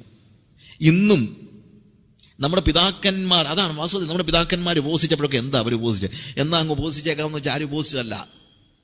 ഒരാചാരം എന്ന നിലയിൽ അവർ ഉപവസിച്ചതല്ല. ഇന്നത്തെ പോലെ ഒരു ഞാൻ ഈ കഴിഞ്ഞ ദിവസം എവിടെയോ പറഞ്ഞപ്പോഴത്തേക്ക് ഒരാളെന്നോട് ഇങ്ങനെ പറയുന്നത് കേട്ടു, ഒരു ഉപവാസ പ്രാർത്ഥന നടത്തണമെന്നായിരുന്നു, പക്ഷെ പൈസ ഇല്ലെന്ന്. അപ്പം ഞാൻ ഇത് ഉപവാസം നടത്തുന്നതിന് എന്താ പൈസ? അയ്യോ, ഏറ്റവും ചിലവുള്ളത് ഉപവാസം ഇല്ലയോ? 40 ദിവസത്തെ ഉപവാസം നടത്തണമെങ്കിൽ 4 ലക്ഷം രൂപയൊക്കെയാ ബജറ്റ്. എനിക്ക് മനസ്സിലാകുന്നില്ല. 40 ദിവസത്തെ ഉപവാസം നടത്തുക, ബജറ്റ് എത്രയാണ്? 4 ലക്ഷം രൂപ. കുറവാ, ചിലർക്ക് അതിലും കൂടുതലാണ്. ഒരു ദിവസം 1 ലക്ഷം രൂപ വരെ സ്പെൻഡ് ചെയ്ത് ഉപവാസ പ്രാർത്ഥന നടത്തുന്നവരുണ്ട്. വലിയ മൈതാനമൊക്കെ ബുക്ക് ചെയ്ത് എന്ത് ചെയ്യുക? ഉപവാസം നടത്തുക. ഇത് ഇവിടെ നിന്ന് കിട്ടിയ ആചാരമാണെന്ന് എനിക്കറിയത്തില്ല. What is it after all? അതെന്ത് ഉപവാസമാണ്? It's nothing. വേദപുസ്തകത്തിലെ ഉപവാസമൊന്നും അല്ലത്. വേദപുസ്തകത്തിലെ ഉപവാസം എന്ന് പറയുന്നത് ഹൃദയത്തിന്റെ ഉള്ളിൽ നിന്നുള്ള കരച്ചിലാണ് ദൈവത്തിന്റെ സന്നിധിയിൽ. ആ സമയത്ത് എനിക്ക് ഭക്ഷണം കഴിക്കാൻ കഴിയാതെ പോകുന്നു. എൻ്റെ ദൈവപ്രവേശനത്തെ, ദൈവത്തിങ്കിലേക്കുള്ള ദൈവസാന്നിധ്യത്തിലേക്കുള്ള എൻ്റെ പ്രവേശനത്തെ തടസ്സപ്പെടുത്തുന്ന എല്ലാത്തിനെയും ഒഴിവാക്കുന്ന കൂട്ടത്തിൽ ഞാൻ ഭക്ഷണവും കൂടെ ഒഴിവാക്കുന്നു. പൂർണ്ണമായും അവനോട് ചേർന്നിരിക്കാനുള്ള അഭിവാഞ്ചയോടുകൂടെ എൻ്റെ എല്ലാ ഇച്ഛകളെയും താല്പര്യങ്ങളെയും മാറ്റി എൻ്റെ ശരീരത്തെ ഞാൻ എന്ത് ചെയ്യുന്നു? ഞാൻ പമ്മൽ മൈ ബോഡി, അല്ലെങ്കിൽ വാട്ട് യു സേ, ഞാനതിനെ നിയന്ത്രിച്ച് ദൈവത്തിൻ്റെ ആ എനിക്ക് വേണ്ടി ദൈവം ഒരുക്കിയിരിക്കുന്ന കാര്യങ്ങളെ സ്വീകരിക്കാൻ, ദൈവത്തിന്റെ മിഷനിൽ ഞാൻ ഭാഗവാക്കാകുവാൻ, അതിന് എന്നെ തന്നെ മെച്യൂർ ആക്കുവാൻ വേണ്ടി ഞാൻ ഉപവാസം എടുക്കുന്നു. റിച്ചാർഡ് ഫോസ്റ്റർ എന്ന് പറയുന്ന ഒരു ദൈവദാസൻ സെലിബ്രേഷൻ ഓഫ് ഡിസിപ്ലിൻ എന്ന് പറഞ്ഞൊരു പുസ്തകം എഴുതുന്നുണ്ട്. അതിനകത്ത് ഫാസ്റ്റിങ്ങിനെ കുറിച്ച് അദ്ദേഹം പറയുന്നത്, ദൈവത്തിന്റെ എല്ലാ കൃപകളും ദൈവം നൽകുന്നത്, അല്ലെങ്കിൽ spiritual disciplines are just like A ridge. Ridge എന്ന് പറഞ്ഞു കഴിഞ്ഞാൽ നമ്മുടെ കടൽപ്പാലം ഉണ്ടല്ലോ, കടൽപ്പാലത്തിന്റെ പ്രത്യേകത രണ്ട് സൈഡിലും കടലാണ്, 2 സൈഡിലും കടലാണ്, അതിന്റെ നടുക്കൂടെ പോകുന്ന ഒരു പാലം. ഈ പാലത്തെ നിൽക്കുന്നവനാണ് ദൈവം അവന്റെ അനുഗ്രഹങ്ങളെ ചൊരിഞ്ഞു കൊടുക്കുന്നത്. അതിനപ്പുറത്തും കടല, ഇപ്പുറത്തും കടല. അതുപോലെ ഞാൻ ഈ ഭൂമിയിൽ ജീവിക്കുമ്പോൾ ദൈവത്തിൽ നിന്ന് പ്രാപിക്കേണ്ടതിന്, ദൈവത്തിൽ നിന്ന് പ്രാപിക്കാന്ന് പറയുമ്പോഴത്തേക്ക് പെട്ടെന്ന് നിങ്ങൾ ആരും ആലോചിക്കേണ്ട കാറും വീടും ഫോണും കാര്യങ്ങളൊക്കെ ആണെന്നുള്ളത്. അതൊക്കെ ദൈവത്തിന്റെ ഏറ്റവും ചീപ്പായിട്ടുള്ള ഗിഫ്റ്റാണ്. ദൈവം നിങ്ങൾക്ക് തരുന്ന ഏത് ഭൗതിക അനുഗ്രഹങ്ങളും വളരെ ചീപ്പാണ് ദൈവത്തിന്. അത് തരാനായിട്ടൊന്നും ദൈവത്തിന് വിലയൊന്നുമില്ല. ദൈവം എന്താ വലിയ വില കൊടുത്തില്ല. ദൈവം എനിക്കൊരു കാർ തരണമെങ്കിൽ അത് ദൈവത്തിന് കണ്ട് വലിയ ആനക്കാര്യമാണ് അല്ലല്ലോ. God doesn't pay A cost for these kind of things. ഞാൻ ഒരിക്കലും ഇവിടെ പറഞ്ഞ ഒരു ഉദാഹരണമാണ്. എൻ്റെ കുഞ്ഞ് സ്കൂളിൽ ചെന്നിട്ട് പറയാണ്, എൻ്റെ അപ്പ എന്നെ ഒത്തിരി സ്നേഹിക്കുന്നുണ്ട്, he loves me so much. അതുകൊണ്ടെന്താ എനിക്ക് വലിയ വലിയ സമ്മാനങ്ങളാണ് എപ്പോഴും തരുന്നത്. ഇന്നലെയും എനിക്കൊരു വലിയ സമ്മാനം തന്നു. ഇതുപോലെ ഒരു അപ്പൻ ഒരു മക്കൾക്ക് ഒരു സമ്മാനവും കൊടുക്കത്തില്ല. അത്രയ്ക്ക് വലിയ ഒരു സമ്മാനം എൻ്റെ അപ്പൻ ഇന്നലെ എനിക്ക് തന്നു. അതിനർത്ഥം എന്താ? എല്ലാ അപ്പന്മാരെക്കാളും കൂടുതൽ എൻ്റെ അപ്പൻ എന്നെ സ്നേഹിക്കുന്ന ആ സ്നേഹമാണ് ഏറ്റവും വലുത്. എന്നെ കൂട്ടുകാർ ചോദിച്ചു, അല്ലെങ്കിൽ സാറ് ചോദിച്ചു, അല്ലെങ്കിൽ ടീച്ചർ ചോദിച്ചു, എടി എന്തോ ഇത്ര വലിയ സമ്മാനം നിന്റെ അപ്പൻ നിനക്ക് തന്നെന്ന് ചോദിച്ചപ്പോഴത്തേക്ക് അവൾ പോക്കറ്റിൽ നിന്ന് ഒരു 50 പൈസയുടെ മുട്ടായി എടുത്ത് കാണിച്ചു കൊടുത്താൽ നാണം കേടാർക്കാ? 50 പൈസയുടെ ഒരു മുട്ടായിക്ക് ഞാൻ 50 പൈസ താഴെ പോയി കഴിഞ്ഞാൽ അത് എടുക്കണോ വേണ്ട എന്ന് നമ്മൾ 2 വട്ടം ആലോചിക്കും. വെറുതെ കുനിഞ്ഞിട്ട് നടു കളയണോ എന്ന് ആലോചിച്ച് 50 പൈസ നമുക്ക് അത്രയും വിലയെ നമുക്കുള്ളൂ. അത് കിട്ടിയതിനാണോ ഇവള് കിടന്ന് ചാകാൻ തുടങ്ങുന്നത്? അപ്പന് ഭയങ്കര സ്നേഹമാണെന്ന് പറയാൻ കാര്യം ഇല്ലേ? കാരണം അതിനു വേണ്ടി ഞാൻ വലിയ കോസ്റ്റ് ഒന്നും കൊടുത്തിട്ടില്ല. എനിക്ക് 50 പൈസ ഇത്രയേ ഉള്ളൂ. എനിക്ക് 50 പൈസ എത്രയും ഉണ്ടോ അത്രയും പോലും ഇല്ല ദൈവത്തിനൊരു കാറെന്ന് പറഞ്ഞാൽ, അല്ലെങ്കിൽ ദൈവത്തിനൊരു വീടെന്ന് പറഞ്ഞാൽ, അല്ലെങ്കിൽ ദൈവത്തിന് 1 കോടി രൂപ എന്ന് പറഞ്ഞു കഴിഞ്ഞാൽ, അല്ലെങ്കിൽ 10 കോടി രൂപ അല്ലെങ്കിൽ 100 കോടി രൂപ എന്ന് പറഞ്ഞു കഴിഞ്ഞാൽ ദൈവത്തിന് 50 പൈസ പോലും വിലയില്ലാത്ത സാധനം. അത് കിട്ടിയതിനാണോ നിങ്ങൾ പറയുന്നത് ദൈവം എന്നെ സ്നേഹിക്കുന്നു എന്നുള്ളതിന്റെ തെളിവെന്താണ്? കഴിഞ്ഞ നാളുകളിൽ ഞാൻ വളരെ കഷ്ടത്തിലായിരുന്നു, കർത്താവ് എനിക്ക് അത് തന്നു ഇത് തന്നു എന്ന് പറയുമ്പോൾ അതിനുവേണ്ടിയൊന്നും ദൈവം വില കൊടുത്തിട്ടില്ല. ദൈവം ആകെ വില കൊടുത്തത് ഒരു സമ്മാനം തരാനേ ഉള്ളൂ. അത് സ്വന്തം പുത്രനെ തരാൻ വേണ്ടിയാണ്. അതുകൊണ്ട് അതിനേക്കാൾ വലിയ ഒരു സമ്മാനം മനുഷ്യന് ദൈവം കൊടുത്തിട്ടില്ല, കൊടുക്കാൻ കഴിയത്തുമില്ല. നമ്മെ ദൈവം സ്നേഹിക്കുന്നു എന്നുള്ളതിന്റെ തെളിവ് എന്താണ്? എങ്ങനെയാണ് അവൻ നമ്മളെ സ്നേഹിക്കുന്നുള്ളതിന്റെ തെളിവ് എന്താണ്? റോമാലേഖനത്തിൽ നമ്മൾ വായിക്കുന്നു, ദൈവം അവന്റെ പുത്രനെ നൽകിയാൽ ദൈവത്തിന് നമ്മോടുള്ള സ്നേഹം പ്രദർശിപ്പിച്ചിരിക്കുന്നു. God has manifested his love on the cross. Manifested എന്നതിന്റെ അർത്ഥം. അല്ലാതെ അന്നേരമാണ് ദൈവം സ്നേഹിച്ച് തുടങ്ങിയെന്ന് ആരും ചിന്തിക്കരുത്. യേശു ക്രിസ്തു ക്രൂശിൽ മരിക്കുന്നതിന് മുമ്പ് ദൈവത്തിന് മനുഷ്യനോട് സ്നേഹമൊന്നും ഇല്ലായിരുന്നു, അതിന് മുമ്പെല്ലാം ദേഷ്യമായിരുന്നു. അന്നേരം തൊട്ട് ദൈവം സ്നേഹിച്ചതെന്നല്ല അതിന്റെ അർത്ഥം. എന്താണ്? ദൈവം എന്നും മനുഷ്യനെ സ്നേഹിച്ചിരുന്നു. പക്ഷേ അത് നമുക്ക് ബോധ്യപ്പെടുവാൻ തക്കവണ്ണം വെളിപ്പെട്ടത് എപ്പോഴാണ്? സ്വന്തം പുത്രനെ കാൽവറി ക്രൂശിൽ നൽകിയപ്പോഴാണ്. അതുകൊണ്ട് മറ്റ് ചെറിയ ചില്ലറ കാര്യങ്ങൾ പറഞ്ഞ് ഈ സാക്ഷി പറയുന്നതിനൊക്കെ ശ്രദ്ധിച്ചോണം. ഇതിനെ മറന്നിട്ട് നമ്മൾ എന്തോ സാക്ഷി പറഞ്ഞാലും 50 പൈസയുടെ മുട്ടായി ഞാൻ ആ കൊച്ചിന് കൊടുക്കുന്നത്, അത് പറയുന്നതിനകത്ത് കുഴപ്പമൊന്നുമില്ല. പക്ഷെ അതാണ് ദൈവം എന്നെ സ്നേഹിച്ചതിന്റെ തെളിവെന്ന് പറയരുത്. അങ്ങനെയാണെങ്കിൽ കോട്ടയത്തെ ഏറ്റവും ബെസ്റ്റ് കാറ് നിങ്ങളുടെ കയ്യിലൊന്നും അല്ലല്ലോ. കേരളത്തിലെ ഏറ്റവും നല്ല വീട്ടിൽ നിങ്ങളാണോ താമസിക്കുന്നത്? ഇന്ത്യയിലെ ഏറ്റവും നല്ല ജോലി നിങ്ങളുടെ കയ്യിലാണോ ഇരിക്കുന്നത്? അല്ലല്ലോ. അതൊക്കെ ദൈവം ഇല്ലാത്തവൻ്റെ കയ്യിലല്ലയോ? അല്ലയോ? അപ്പൊ ആരെയാ ദൈവം കൂടുതൽ സ്നേഹിക്കുന്നത്? നമ്മളെയാണോ ഇതൊക്കെ ഉള്ളവനെയാണോ? അതുകൊണ്ടാണ് ഞാൻ പറഞ്ഞത്, നമുക്ക് ലഭിക്കുന്ന ഭൗതിക നന്മകൾ ദൈവത്തിന് നമ്മോടുള്ള സ്നേഹത്തിന്റെ പ്രതിഫലനമൊന്നും അല്ല. അത് ദൈവം ദുഷ്ടന്മാരുടെ മേലും നീതിവാന്മാരുടെ മേലും നീതികെട്ടവരുടെ മേലും ഒരുപോലെ മഴ പെയ്യിക്കുന്നവനാണ് ദൈവം. ഒരുപോലെ. ദുഷ്ടന്മാർക്ക് മഴയില്ലാതെ നമുക്ക് അങ്ങനെയൊന്നും അല്ല. കോട്ടയത്ത് മഴ പെയ്യുമ്പോഴത്തേക്ക് അല്ലെങ്കിൽ നിങ്ങളുടെ വീടിന് മാത്രം മഴ തരികയും മറ്റുള്ളവർക്ക് ദൈവം മഴ കൊടുക്കാതിരിക്കുകയാണോ? നിങ്ങളുടെ അപ്പുറത്ത് താമസിക്കുന്നത് കൊള്ളക്കാരനാണെങ്കിലും കള്ളക്കടത്തുകാരനാണെങ്കിലും ദൈവം മഴ പെയ്യിക്കുമ്പോൾ ദൈവം എന്ത് ചെയ്യുന്നു? 2 കൂട്ടർക്കും കൊടുക്കുന്നുണ്ട്. അപ്പൊ അതുകൊണ്ട് അതിന്റെ പേരിൽ ആരും വലിയ ബോസ്റ്റിങ്ങിന് പോകരുത്. അത് വലിയ അപകടമാണ്.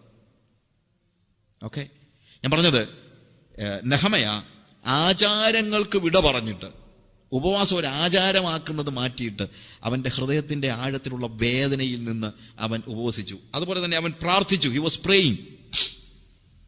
നെഹമയയുടെ പ്രാർത്ഥനയെക്കുറിച്ച് ശരിക്കും ഞാൻ വാസ്തവത്തിൽ പ്രാർത്ഥനയെക്കുറിച്ച് ഒരു സെമിനാർ തന്നെ പലപ്പോഴും നടത്താറുണ്ട്. ഒത്തിരി കാര്യങ്ങൾ എനിക്ക് പറയാനുണ്ട്. I don't have time. സമയത്തിന്റെ ഒരു വലിയ ബുദ്ധിമുട്ടുള്ളത് കൊണ്ട് ഞാൻ കൂടുതൽ പറയുന്നത്. എങ്കിലും അവന്റെ പ്രാർത്ഥനയിൽ 4 പ്രധാനപ്പെട്ട കാര്യങ്ങളുണ്ട്. നമ്മൾ സാധാരണ ആക്ട്സ് ഓഫ് പ്രയർ എന്ന് പറയുമല്ലോ. It is adoration, confession, thanks giving and supplication. അവന്റെ പ്രാർത്ഥനയിൽ ഇതെല്ലാം ഉണ്ട്. അത് വിശദമായിട്ട് പഠിക്കാൻ നമുക്ക് സമയമില്ല. എന്നാൽ അതിന്റെ 6ാമത്തെ വാക്യത്തിൽ അവൻ പറയുന്ന ഒരു വാക്ക്, നിന്നോട് രാവും പകലും പ്രാർത്ഥിക്കുന്ന എന്ന വാക്കാണ് ഉപയോഗിച്ചിരിക്കുന്നത്. 6ാമത്തെ വാക്യത്തിൽ അവിടെ പറയുന്നത്, കർത്താവേ, നിന്റെ ദാസന്മാരായ ഇസ്രായേൽ മക്കൾക്ക് വേണ്ടി രാവും പകലും നിന്റെ മുമ്പാകെ പ്രാർത്ഥിക്കുകയും ഇസ്രായേൽ മക്കളായ ഞങ്ങൾ നിന്നോട് ചെയ്തിരിക്കുന്ന പാപങ്ങളെ ഏറ്റുപറയുകയും ചെയ്യുന്ന അടിയന്റെ പ്രാർത്ഥന കേൾക്കേണ്ടതിന് നിന്റെ ചെവി ശ്രദ്ധിച്ച് നിന്റെ കണ്ണ് തുറന്നും ഇരിക്കണമേ. Now he was praying day and night. നെഹമയ was a man of prayer. നമ്മളെല്ലാം നെഹമയാവിനെ കുറിച്ച് പറയുമ്പോൾ എന്താ പറയുന്നത്? അവൻ മതിൽ പണിത കാര്യമാണ്. പക്ഷെ അവൻ ആദ്യം എണീറ്റ് മതിൽ പണിയല്ലായിരുന്നു. ആദ്യം അവൻ പ്രാർത്ഥിക്കുകയായിരുന്നു. He was praying. അതെപ്പോഴാണ്? ഇതെല്ലാം അറിഞ്ഞപ്പോൾ മാത്രമൊന്നുമല്ല, എപ്പോഴും അവൻ പ്രാർത്ഥിച്ചുകൊണ്ടേയിരുന്നു. ആ പ്രാർത്ഥനയുടെ അനന്തരഫലമാണ് അവന്റെ ഹൃദയത്തിൽ യെരൂശലേമിന്റെ നഷ്ടത്തെക്കുറിച്ചുള്ള ആ അല്ലെങ്കിൽ അതിനെക്കുറിച്ചുള്ള വലിയ വേദന അവന് കൊടുത്തത് തന്നെ ഈ പ്രാർത്ഥനയാണ്.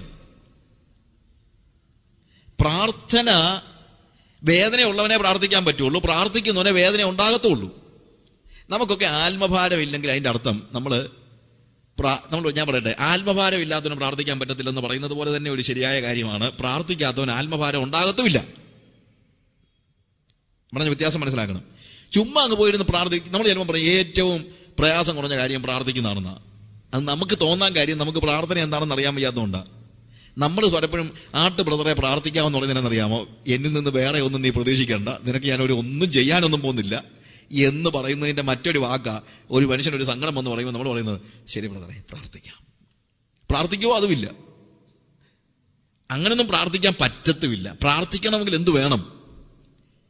Prayer is an outcry of my heart. എന്റെ ഹൃദയത്തിന്റെ ഒരു കരച്ചിലാണ് പ്രാർത്ഥന. എന്റെ ഹൃദയം കൂടെ ഇല്ലെങ്കിൽ ആ പ്രാർത്ഥനയ്ക്കകത്ത് അർത്ഥമൊന്നുമില്ല, യാതൊരു അർത്ഥവുമില്ല.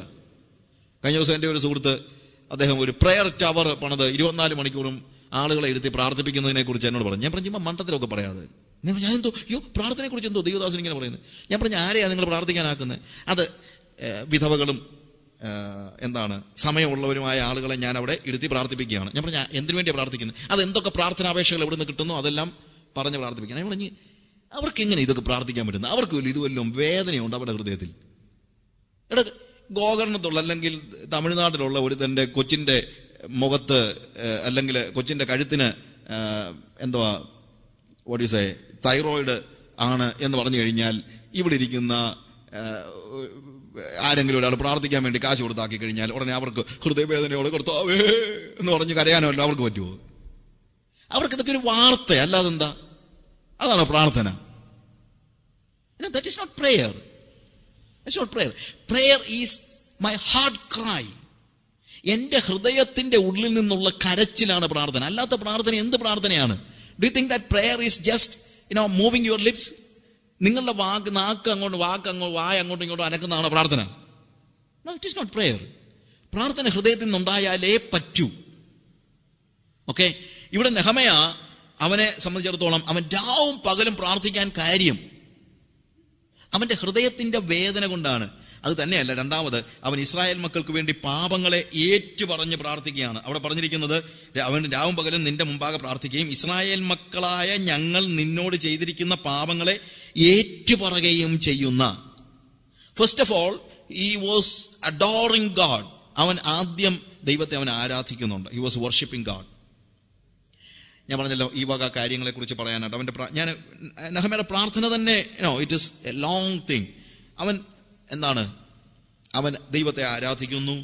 ദൈവത്തെ ആരാധിച്ചിട്ടാണ് അവൻ പ്രാർത്ഥന തുടങ്ങുന്നത്. അവൻ തുടങ്ങുമ്പോൾ തന്നെ പറയുന്നത് സ്വർഗത്തിലെ ദൈവമേ, നിന്നെ സ്നേഹിച്ച് നിന്റെ കൽപ്പനകളെ പ്രമാണിക്കുന്നവർ നിയമവും നന്മയും പാലിക്കുന്ന മഹാനും ഭയങ്കരനുമായ ദൈവമേ എന്ന് പറഞ്ഞാൽ തുടങ്ങുന്നത്.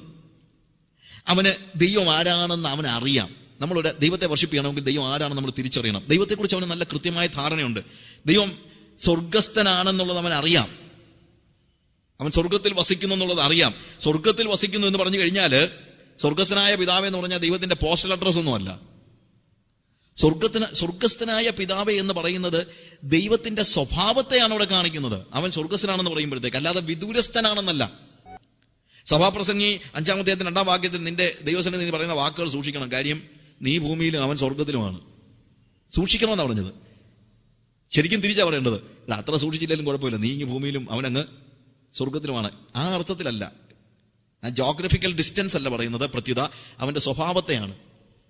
അപ്പോൾ സ്വർഗസ്ഥനായ ഞങ്ങളുടെ പിതാവ് എന്ന് പറയുമ്പോൾ, അവൻ സ്വർഗസ്ഥനാണെന്ന് പറയുമ്പോൾ സ്വർഗസ്ഥ പിതാവിന്റെ പ്രത്യേകതകളെ കുറിച്ചുള്ള ബോധ്യത്തോടുകൂടെ വേണം അവനോട് പ്രാർത്ഥിക്കാൻ.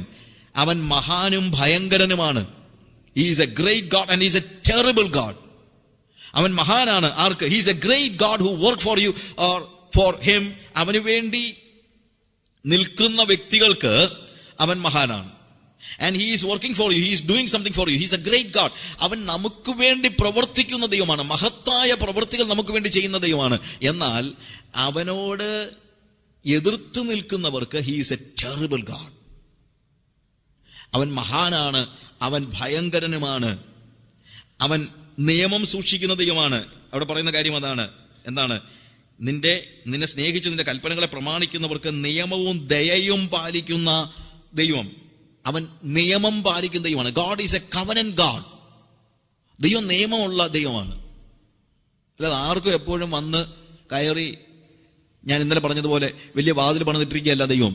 എന്താ, ആർക്ക് വേണമെങ്കിലും വരാം, ആർക്ക് വേണമെങ്കിലും പോവാം. അതല്ല. there is a covenant. ഒരു കവനന്റ് അല്ലെങ്കിൽ ഉടമ്പടിയുണ്ട്. ഉടമ്പടിയിലൂടെ അല്ലാതെ ദൈവത്തിന്റെ സന്നിധിയിലേക്ക് ചെല്ലാൻ നമുക്ക് അവകാശമില്ല. അല്ലാത്തവർക്ക് ദൈവം ചിലത് എറിഞ്ഞു കൊടുക്കും. പ്രാർത്ഥിക്കുന്ന ആർക്കും ദൈവം എന്ത് കാര്യവും സാധിച്ചു കൊടുക്കും. എന്നറിയാമോ? അതൊക്കെ അവന്റെ മക്കളാണെന്നുള്ളൊരു തെളിവൊന്നുമല്ല. അത് അവന്റെ ഒരു കരുണ, അല്ലെങ്കിൽ എന്താണ്, അവൻ എറിഞ്ഞു കൊടുക്കുകയാണ്. നമ്മുടെ വീട്ടിൽ എത്രയോ ആൾക്കാർ സഹായത്തിന് വരുന്നു അല്ലേ?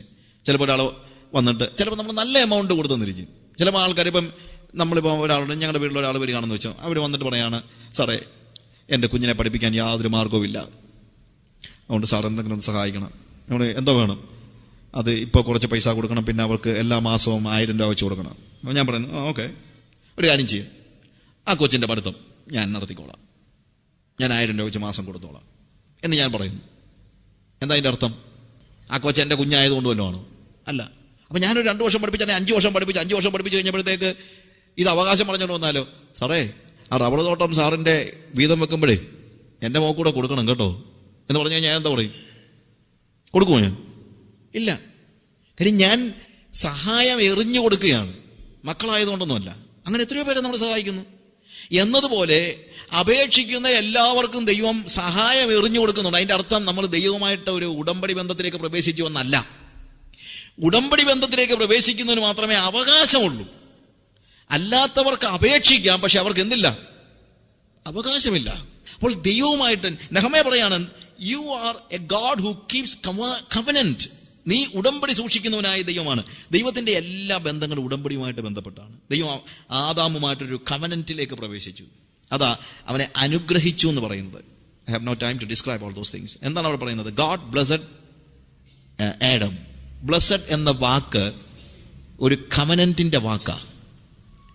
നമ്മളല്ലാതെ സാധാരണ രീതിയിൽ ചുമ്മാ എല്ലാവരും അനുഗ്രഹിക്കാൻ, ഞാൻ നോർത്ത് ഇന്ത്യ ചെല്ലുമ്പോഴെല്ലാം ആൾക്കാരെല്ലാം പിള്ളേരെയും കൊണ്ടുവരും, എന്നിട്ട് ഒന്ന് ബ്ലസ് ചെയ്യണം. നമ്മൾ എന്ത് ചെയ്യും? തലയിലോട്ട് കൈവച്ച് കർത്താവേ ഞാൻ ഈ കുഞ്ഞിനെ ബ്ലസ് ചെയ്യുമെന്ന് പറയും. അതിൻ്റെ അർത്ഥം അത് കവനന്റ് ആണെന്നല്ല. പക്ഷേ യഹൂദനെ സംബന്ധിച്ചിടത്തോളം അങ്ങനെ വെറുതെ അവനെ ബ്ലസ് ചെയ്യാൻ പറ്റത്തില്ല. അവൻ മക്കളെ മാത്രമേ ബ്ലസ് ചെയ്യത്തുള്ളൂ, മക്കളെ മാത്രം.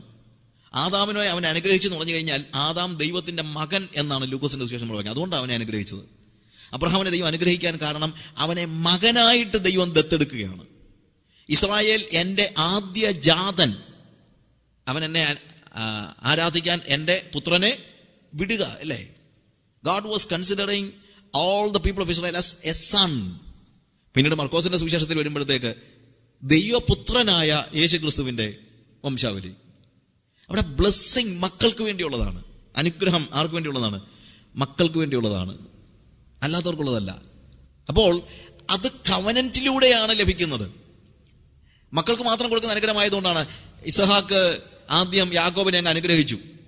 യേശാവ് പുറകെ എന്നിട്ട് ചോദിക്കുന്നൊരു ചോദ്യമുണ്ട്, അപ്പാ നിനക്ക് ഒറ്റ അനുഗ്രഹമേ ഉള്ളൂ അല്ലേ, എന്നെ കൂടെ അനുഗ്രഹിക്കണേ എന്ന് പറഞ്ഞപ്പോഴത്തേക്ക് ഇസഹാക്ക് പറയാണ്, സോറി ഞാൻ അനുഗ്രഹിച്ചു പോയി, നിനക്ക് ഒറ്റ അനുഗ്രഹമേ ഉള്ളൂ, അത്രേ ഉള്ളൂ. എന്താ? മകന് കൊടുക്കാനുള്ള അനുഗ്രഹം ഒന്നേ ഉള്ളൂ.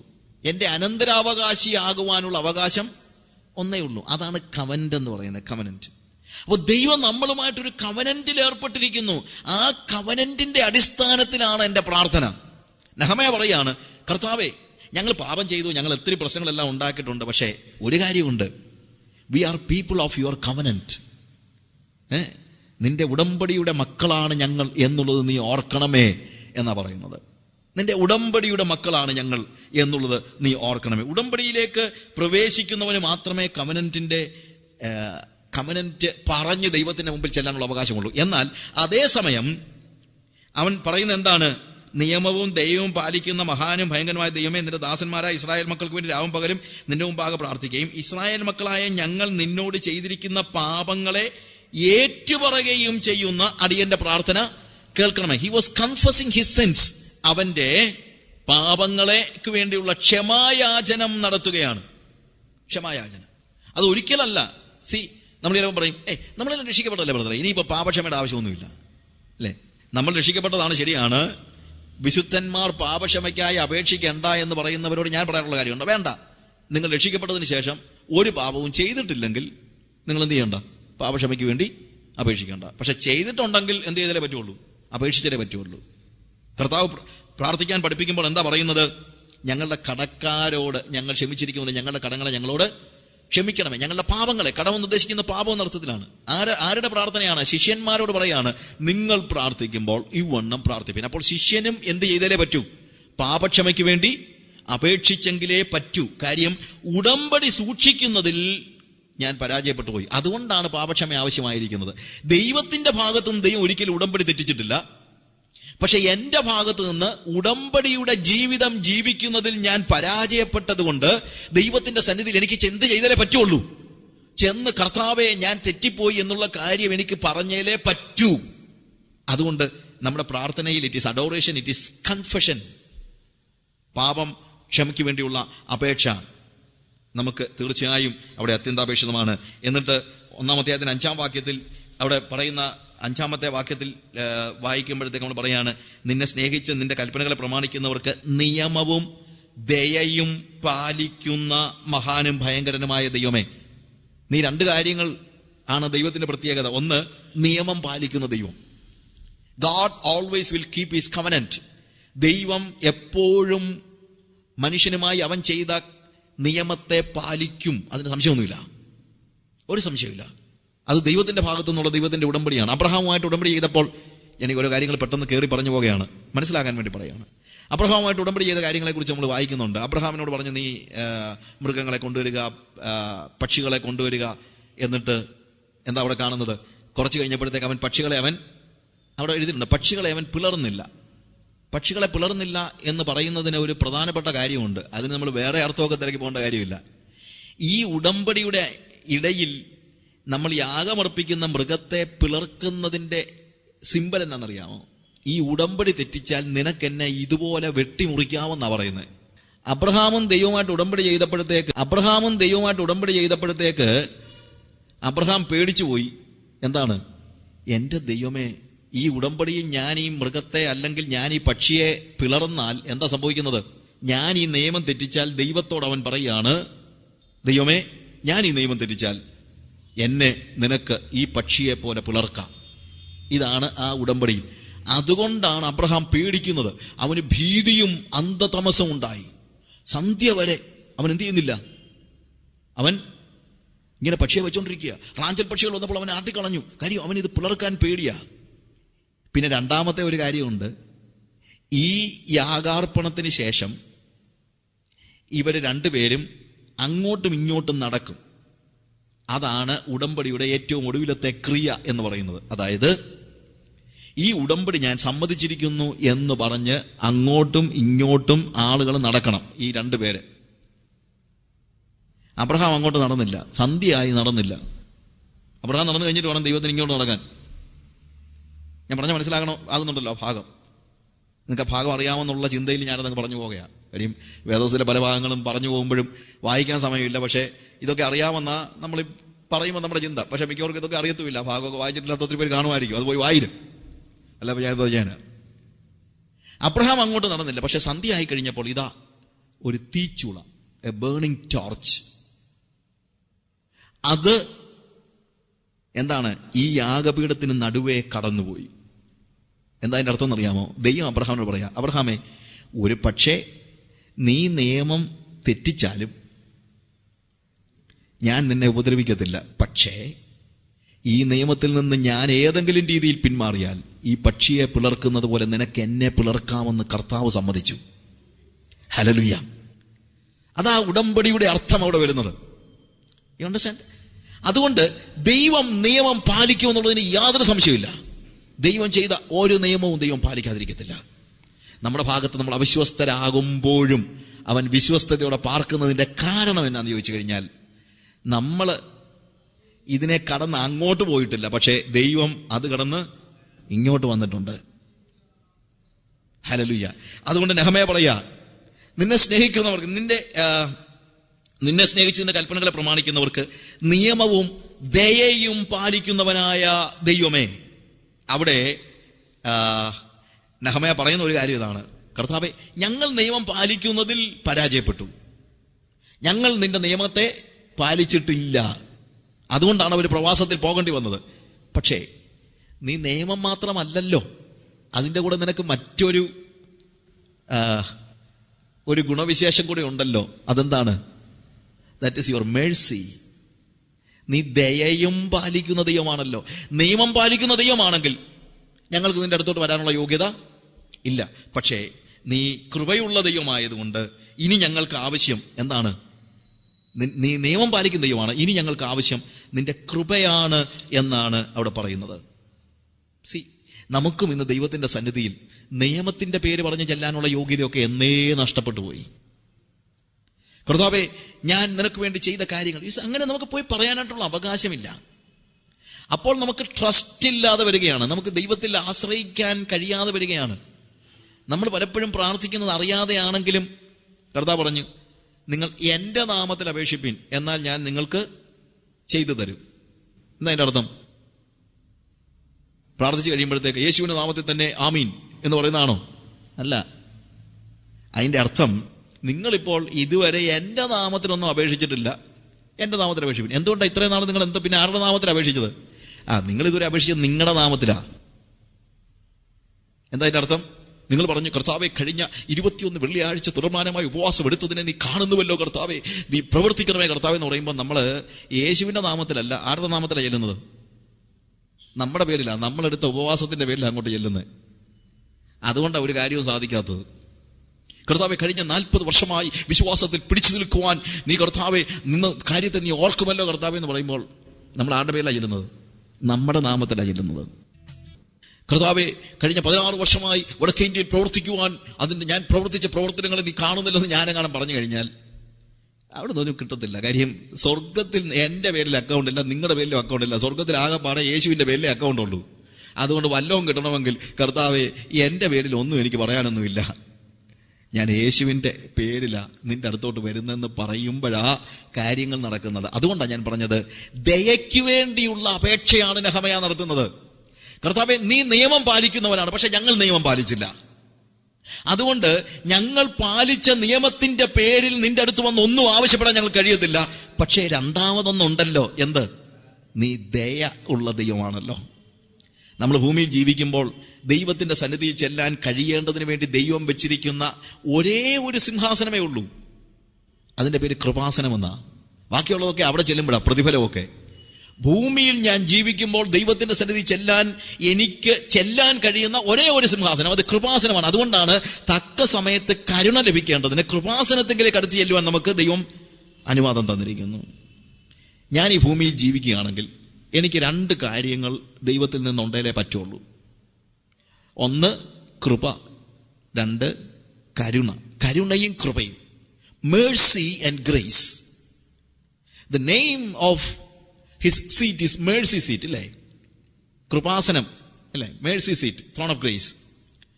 തക്ക സമയത്ത് കരുണ ലഭിക്കേണ്ടതിന് കൃപാസനത്തിങ്കിലേക്ക് അടുത്ത് ചെല്ലുക, കരുണ ലഭിക്കേണ്ടതിന്.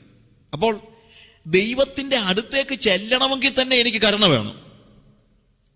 കാര്യം കഴിഞ്ഞ കാലത്തെ എൻ്റെ ജീവിതത്തിന്റെ അക്കൗണ്ടിൽ നിന്നോണ്ട് എനിക്ക് എന്ത് ചെയ്യാൻ പറ്റത്തില്ല? ദൈവത്തിന്റെ സന്നിധിയിൽ ചെല്ലാൻ കഴിയത്തില്ല. നമുക്ക് എത്ര പേർക്ക് പറയും? നിങ്ങൾ ആർക്കെങ്കിലും പറയാൻ കഴിയുമോ? യെസ്, കഴിഞ്ഞ നാളുകളിൽ ഞാൻ എങ്ങനെ ജീവിച്ചോ അതിന്റെ അടിസ്ഥാനത്തിൽ കർത്താവിന്റെ മുമ്പിൽ നിൽക്കാനുള്ള യോഗ്യത എനിക്കുണ്ടെന്ന് ആര് പറയും ഇവിടെ?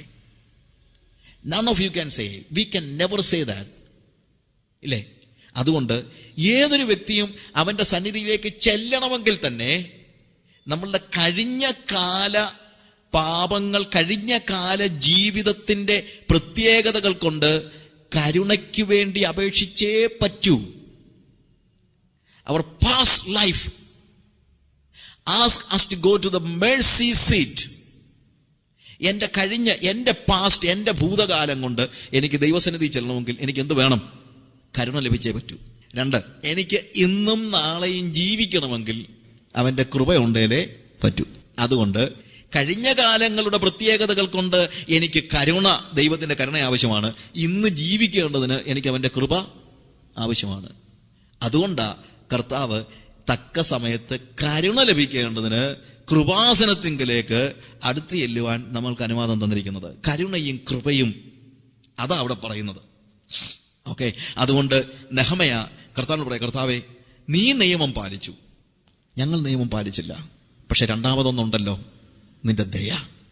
ഇന്ന് ഞാൻ നിന്റെ അടുത്ത് വരുന്നത് നിയമം പാലിക്കണമേ എന്ന് പറഞ്ഞല്ല, കർത്താവേ എന്നോട് കരുണ കാണിക്കണമേ, എന്നോട് ദയ കാണിക്കണമേ എന്ന് പറഞ്ഞാണ്. ഹല്ലേലൂയ.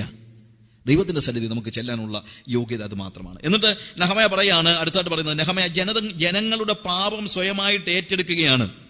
1 അധ്യായത്തിന്റെ 6-7 വാക്യങ്ങൾ വായിക്കുമ്പോൾ, നിന്റെ ദാസന്മാരെ ഇസ്രായേൽ മക്കൾക്ക് വേണ്ടി രാവും പകലും നിന്റെ മുമ്പാകെ പ്രാർത്ഥിക്കുകയും ഇസ്രായേൽ മക്കളായ ഞങ്ങൾ നിന്നോട് ചെയ്തിരിക്കുന്ന പാപങ്ങളെ ഏറ്റുപറയുകയും ചെയ്യുന്ന അടിയന്റെ പ്രാർത്ഥന കേൾക്കേണ്ടതിന് ചെവി ശ്രദ്ധിച്ചും നിന്റെ കണ്ണ് തുറന്നും ഇരിക്കണമേ.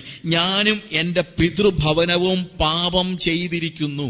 നമ്മുടെ സ്വാഭാവികമായ അണ്ടർസ്റ്റാൻഡിങ് അനുസരിച്ച് കഴിഞ്ഞാൽ നെഹെമ്യാ ഒരു വലിയ പാപിയായിട്ടൊന്നും നമുക്ക് തോന്നുന്നില്ല. പക്ഷേ അവനെ സംബന്ധിച്ചിടത്തോളം അവൻ ദൈവത്തിന്റെ സന്നിധി ചെല്ലുമ്പോൾ അവന്റെ ജനതയുടെ ഭാഗമായിട്ട് അവൻ ചെല്ലുന്നത്. അതുകൊണ്ട് അവൻ പറയാണ്, see we have sinned against you, oh God, ഞങ്ങൾ നിനക്കെതിരെ പാപം ചെയ്തിരിക്കുന്നു. നേരത്തെ നെഹെമ്യാ ജനതയുടെ ദുഃഖം ഏറ്റെടുക്കുകയായിരുന്നു. ജെറമ്യായുടെ പുസ്തകം നമ്മൾ വായിച്ചല്ലോ, എന്റെ ജനത്തിൻ പുത്രിയുടെ മുറിവ് നിമിത്തം ഞാനും മുറിപ്പെട്ട് വേദനിച്ച് നടക്കുന്നു, ഇല്ലേ? എനിക്ക് മുറിവില്ല, പക്ഷെ എന്റെ നിന്റെ ജനത്തിൻ പുത്രിയുടെ മുറിവ് എന്റെ മുറിവായിട്ട് ഞാൻ ഏറ്റെടുക്കുകയാണ്. The pain of my people I take it as my own pain. അതാ ഒരു ഇന്റർസസറുടെ അല്ലെങ്കിൽ ഒരു മധ്യസ്ഥത അണയ്ക്കുന്ന ഒരു വ്യക്തിയുടെ ഒരു ക്വാളിറ്റി എന്ന് പറയുന്നത്, ജനങ്ങളുടെ ദുഃഖം ഏറ്റെടുക്കുന്നവനാണ്. ഇനി അടുത്തതായ കാര്യം, ജനങ്ങളുടെ ദുഃഖം മാത്രമല്ല, ജനങ്ങളുടെ തെറ്റും ഏറ്റെടുക്കുകയാണ്, ജനങ്ങളുടെ പാപങ്ങളും ഏറ്റെടുക്കുകയാണ്. നമ്മുടെ പിതാക്കന്മാരുടെ ഷൂവിലേക്ക് നമ്മൾ കയറി നിൽക്കുകയാണ്.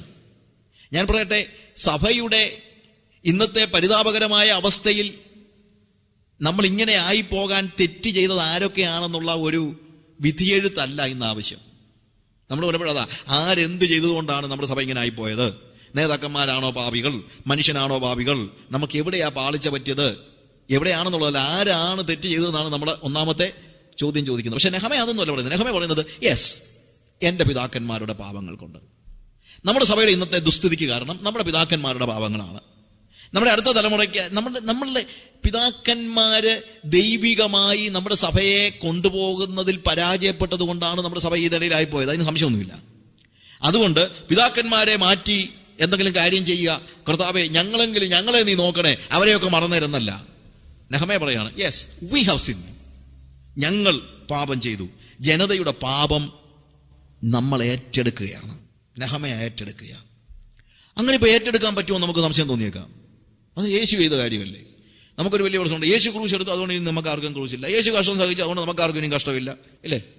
യേശു രോഗം സഹിച്ചു, അതുകൊണ്ട് നമുക്ക് ആർക്കും ഇനിയും രോഗമില്ല. അങ്ങനല്ല. You know, if you love people you should act as Christ would act in this world. നിങ്ങൾ ജനങ്ങളെ സ്നേഹിക്കുന്നെങ്കിൽ യേശു എന്ത് ചെയ്യുമായിരുന്നു അത് ചെയ്യാനാണ്. ഞാൻ യെശയ്യാവിന്റെ പ്രവചനം 53 അധ്യായം 1 മുതൽ 5 വരെയുള്ള വാക്യങ്ങൾ ഒരിക്കൽ 90-ലാണ് 1990 ഞാനിങ്ങനെ വായിച്ചുകൊണ്ട് ഞാൻ ആന്ധ്രാപ്രദേശിലോട്ട് പോവാം. അപ്പോൾ അതിനകത്ത് കഷ്ടം അനുഭവിക്കുന്ന ദാസൻ എന്നുള്ള ഭാഗമൊക്കെ ഇങ്ങനെ വായിച്ചു കഴിഞ്ഞപ്പോഴത്തേക്ക് ഞാൻ കർത്താവിനോട് ചോദിച്ചു, കർത്താവേ, ഏതാണെങ്കിലും നീ കഷ്ടം അനുഭവിച്ചു, ഇപ്പം ഞാനോട് എന്തിനാണ് കഷ്ടം അനുഭവിക്കുന്നത്, അല്ലേ? ഇപ്പം ഞാൻ അവിടെ ഒരു 17 ദിവസത്തെ ബൈബിൾ സ്റ്റഡി ഉണ്ട്. 17 ദിവസം കണ്ടിന്യൂസ് ആയിട്ടുള്ളതാണ്. 14-ാമത്തെ ദിവസം ഞാൻ അവിടെ ഒരു പാവങ്ങളുടെ ഒരു തെലുഗു സ്പീക്കിംഗ് ആൾക്കാരുടെ അവിടുത്തെ ബൈബിൾ ക്ലാസ്സിന് പോകുന്നതിൻ്റെ പകല് ഞാൻ അവിടെ ഒരു മിലിറ്ററി മേജറുമായിട്ട് സംസാരിച്ചു. അയാൾ വിശ്വാസിയൊന്നുമല്ല. അയാൾ എന്നോട് പറഞ്ഞു, ഞാനോട് പറയട്ടെ നിന്റെ ബൈബിൾ ക്ലാസ്സിന്? എന്നോട് പറഞ്ഞു, യെസ് കം. അപ്പോൾ ഞങ്ങൾ വന്നു. ഇയാളെ ഒന്ന് കൊണ്ടിരുത്താൻ പറ്റുന്ന ഒരു ചർച്ച അല്ല ശരിക്കും പറഞ്ഞു കഴിഞ്ഞാൽ. ഞാൻ പറഞ്ഞതെന്ന് വെച്ച് കഴിഞ്ഞാൽ മാനുഷികമായിട്ട് പറയുകയാണ്. കാര്യം വളരെ മോശമായ ഡ്രസ്സ് ധരിച്ച് ഏറ്റവും പാവങ്ങളായ ആളുകൾ എല്ലാം കൂടി ഇരുന്ന് കൈകൊട്ടി പാടുന്നത്. അപ്പം ഇങ്ങനെ വന്നതിനകത്ത് ഒരു പരിധി വരെ പറഞ്ഞു കഴിഞ്ഞാൽ വളരെ മ്ലേച്ഛമായ നിലയിൽ, വളരെ മോശമായ നിലയിൽ വസ്ത്രം ധരിച്ചിരിക്കുന്ന അവരുടെ ഇടയ്ക്ക് പോയി പുള്ളി ഇങ്ങനെ കുത്തിപ്പിടിച്ചു വന്നു. അപ്പം ഞാനിങ്ങനെ ക്ലാസ് ഇങ്ങനെ നടത്തിക്കൊണ്ടിരിക്കുന്ന, അല്ലെങ്കിൽ ക്ലാസ് തുടങ്ങുന്നതിന് മുമ്പായിട്ട് പാട്ട് പാടിക്കൊണ്ടിരുന്ന സമയത്ത് അവിടെ ഒരു സഹോദരിക്ക് നമ്മുടെ ഭാഷ പറഞ്ഞാൽ ഭൂതവിളി. അപ്പൊ എനിക്കാണെങ്കിൽ 90 അന്നൊന്നും എനിക്ക് ഈ പറയുന്ന പോലെ ഇതൊക്കെ കാണുമ്പോൾ തന്നെ നമുക്ക്, ഞാൻ പറഞ്ഞു കർത്താവിനോട് പറഞ്ഞു, കർത്താവേ ഒരു കാര്യം ഞാൻ പറയാം, എനിക്ക് പ്രസംഗിക്കുന്ന സമയത്ത് ഒരു സ്വസ്ഥത വേണം, അതുകൊണ്ട് എനിക്ക് അതിനിടയ്ക്ക് വല്ല ഈ സ്ത്രീ ഒന്ന് ബഹളമുണ്ടായി കഴിഞ്ഞാൽ നമുക്ക് ഒന്നും പ്രയാസമാണ്, നിനക്കറിയാമല്ല കാര്യം, അതുകൊണ്ട് എനിക്ക് പ്രയാസം ഉണ്ടാക്കരുത്. പിന്നെ അങ്ങേരൊക്കെ എന്തോ ചിന്തിക്കും, നമ്മുടെ മനസ്സിലൊരു ചിന്തയാ, അങ്ങേരൊക്കെ എന്തോ ചിന്തിക്കും, കാര്യം വന്നപ്പോഴേ ഇതൊക്കെയാണ് കാണുന്നതെങ്കിൽ. എനിവേ പാട്ട് കഴിഞ്ഞു, ഞാൻ പ്രസംഗിക്കാനായിട്ട് കയറി നിന്നു. തെലുങ്കിലോട്ട് ട്രാൻസ്ലേറ്റ് ചെയ്ത് ഞാൻ ഇംഗ്ലീഷ് പ്രസംഗിക്കുകയാണ്. ഞാൻ പറഞ്ഞു, ഞാനിവിടെ വന്നിരിക്കുന്നത് കർത്താവ് എനിക്ക് പ്രസംഗിക്കാൻ തന്ന അധികാരത്തിന്റെ അടിസ്ഥാനത്തിലാണ്. I preach because God has given me authority to preach gospel. അയാൾ ഇത് ട്രാൻസ്ലേറ്റ് ചെയ്തു. അത് കഴിഞ്ഞപ്പോഴത്തേക്ക് ഞാൻ പറഞ്ഞു, പക്ഷെ കർത്താവ് പ്രസംഗിക്കാൻ മാത്രമല്ല ഭൂതങ്ങളെ പുറത്താക്കുവാനും അധികാരം തന്നിട്ടുണ്ട്. അപ്പൊ ഇതും ഇയാൾ ട്രാൻസ്ലേറ്റ് ചെയ്തു. എന്നിട്ട് ഞാൻ അടുത്തത് പറഞ്ഞത്, ആ അധികാരം ഉപയോഗിച്ച് ആ സ്ത്രീയുടെ മേൽ പൊസസ് ചെയ്തിരിക്കുന്ന ആത്മാവിനോട് ഞാൻ പറയുന്നു, ഞാൻ പുറത്തു പോകാൻ കൽപ്പിക്കുന്നു എന്ന് പറഞ്ഞു. ഇത് ഇയാൾ ട്രാൻസ്ലേറ്റ് ചെയ്തില്ല. പക്ഷെ ഈ സ്ത്രീ എടുത്തടിച്ച് താഴെ. ഈ തെലുങ്കിലൊന്നും പറഞ്ഞൊന്നുമില്ല, ഞാൻ ഇംഗ്ലീഷ് പറഞ്ഞപ്പോൾ തന്നെ ഈ സ്ത്രീ എടുത്തടിച്ച് താഴെ. അപ്പോൾ എനിക്ക് വലിയ സന്തോഷമായി. ഓക്കെ, കുഴപ്പമൊന്നുമില്ലാത്ത കാര്യമല്ല. കുറച്ച് കഴിഞ്ഞപ്പോഴത്തേക്ക് ആ സ്ത്രീ വളരെ ശാന്തയായി, പിന്നെ യാതൊരു കാര്യങ്ങളുമില്ല, ഭൂതം അവളെ വിട്ടുപോയി. പക്ഷെ ഞാൻ തിരിച്ച് ചെന്ന് കിടന്ന സമയത്തൊക്കെ എനിക്ക് വോമിറ്റ് ചെയ്യാനുള്ള ഭയങ്കര tendency. I M feeling very, ഒന്നാമത്തെ കാര്യം ഞാൻ എക്സോസ്റ്റഡ് ആയി. 14ാമത്തെ ദിവസമാണ്, ഇനി 3 ദിവസം കൂടെ ഉള്ള ബൈബിൾ സ്റ്റഡി. അപ്പോൾ പകലും അതുപോലെ തന്നെ ക്ലാസ്സുകളും മറ്റുള്ള കാര്യം. പിന്നെ ഞാൻ രാത്രി ഒത്തിരി താമസിച്ച് ഉറങ്ങുന്നത്. I study the Bible everything. അങ്ങനെയുള്ള ഒരു സ്റ്റേജിലാണ്. പിറ്റേ ദിവസം എനിക്ക് എഴുന്നേൽക്കാൻ പറ്റുന്നില്ല. ഞാൻ എഴുന്നേൽക്കുമ്പോഴത്തേക്ക് ഛർദ്ദിക്കാൻ തുടങ്ങുക. ഒരു വല്ലാത്തൊരു സ്റ്റേജ്. അപ്പോൾ എന്നെ കൊണ്ടുപോയവർക്കാകെ ഒരു പ്രയാസമായി. ഇനിയും ഇങ്ങനെ ക്ലാസ് എടുക്കത്തില്ലേ, അതാണ് എൻ്റെ പ്രശ്നം. നമ്മുടെ ശാരീരിക അസുഖത്തേക്കാൾ അവരുടെ പ്രശ്നം എന്താണ്, ഇന്ന് വൈകിട്ട് നീ ബൈബിൾ ക്ലാസ്സിന് ആരെ കാണുമെന്നുള്ള.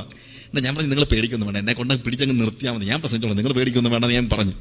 ഉച്ചയാകാറായപ്പോഴത്തേക്ക് എനിക്ക് ഉറങ്ങാനൊന്നും പറ്റുന്നില്ല. പക്ഷേ ഉച്ചയായ സമയത്ത് ഞാൻ ഒരു ട്രാൻസിലായി. ഉടനെ കർത്താവിനോട് ചോദിച്ചു, നീ ഇങ്ങോട്ട് വന്നപ്പോഴത്തേക്ക് എന്നോട് ചോദിച്ചല്ലോ, നീ എന്തിനാ കഷ്ടം അനുഭവിക്കുന്നത്? യേശു കഷ്ടം അനുഭവിച്ചല്ലോ, പിന്നെ നീ എന്തിനാ ഇത്രയും കഷ്ടം അനുഭവിക്കാൻ ചോദിച്ചല്ലോ. ഞാൻ പറഞ്ഞു യെസ്.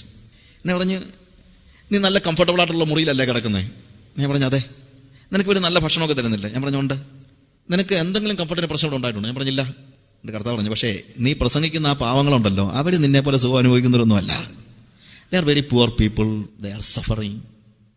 നിനക്കിവിടെ വന്ന് അവരോട് പ്രസംഗിച്ച് ഇന്നലെ നീ ഭൂതമൊക്കെ ഇളകി കണ്ടപ്പോൾ നിനക്ക് ഒരു സന്തോഷമൊക്കെ ആയില്ലയോ? നിന്റെ മിനിസ്ട്രിയൊക്കെ അങ്ങ് നല്ല രീതിയിലൊക്കെ ആണെന്നൊക്കെ നിനക്ക് തോന്നിയില്ലയോ? മോനെ, നീ അവരെ ശരിയായിട്ട് സ്നേഹിക്കുന്നെങ്കിൽ അവരുടെ കഷ്ടതയുടെ പങ്ക് നീയും കൂടെ വഹിക്കാൻ തയ്യാറായാലേ നീ അവരെ സ്നേഹിക്കുന്നു എന്നുള്ളതിന് തെളിവാകത്തുള്ളൂ. എനിക്ക് ഷോക്കായിപ്പോയി. അതാണ് വാസ്തവത്തിൽ കഷ്ടത ഏറ്റെടുക്കുക എന്ന് പറയുന്നത്. That is the proof.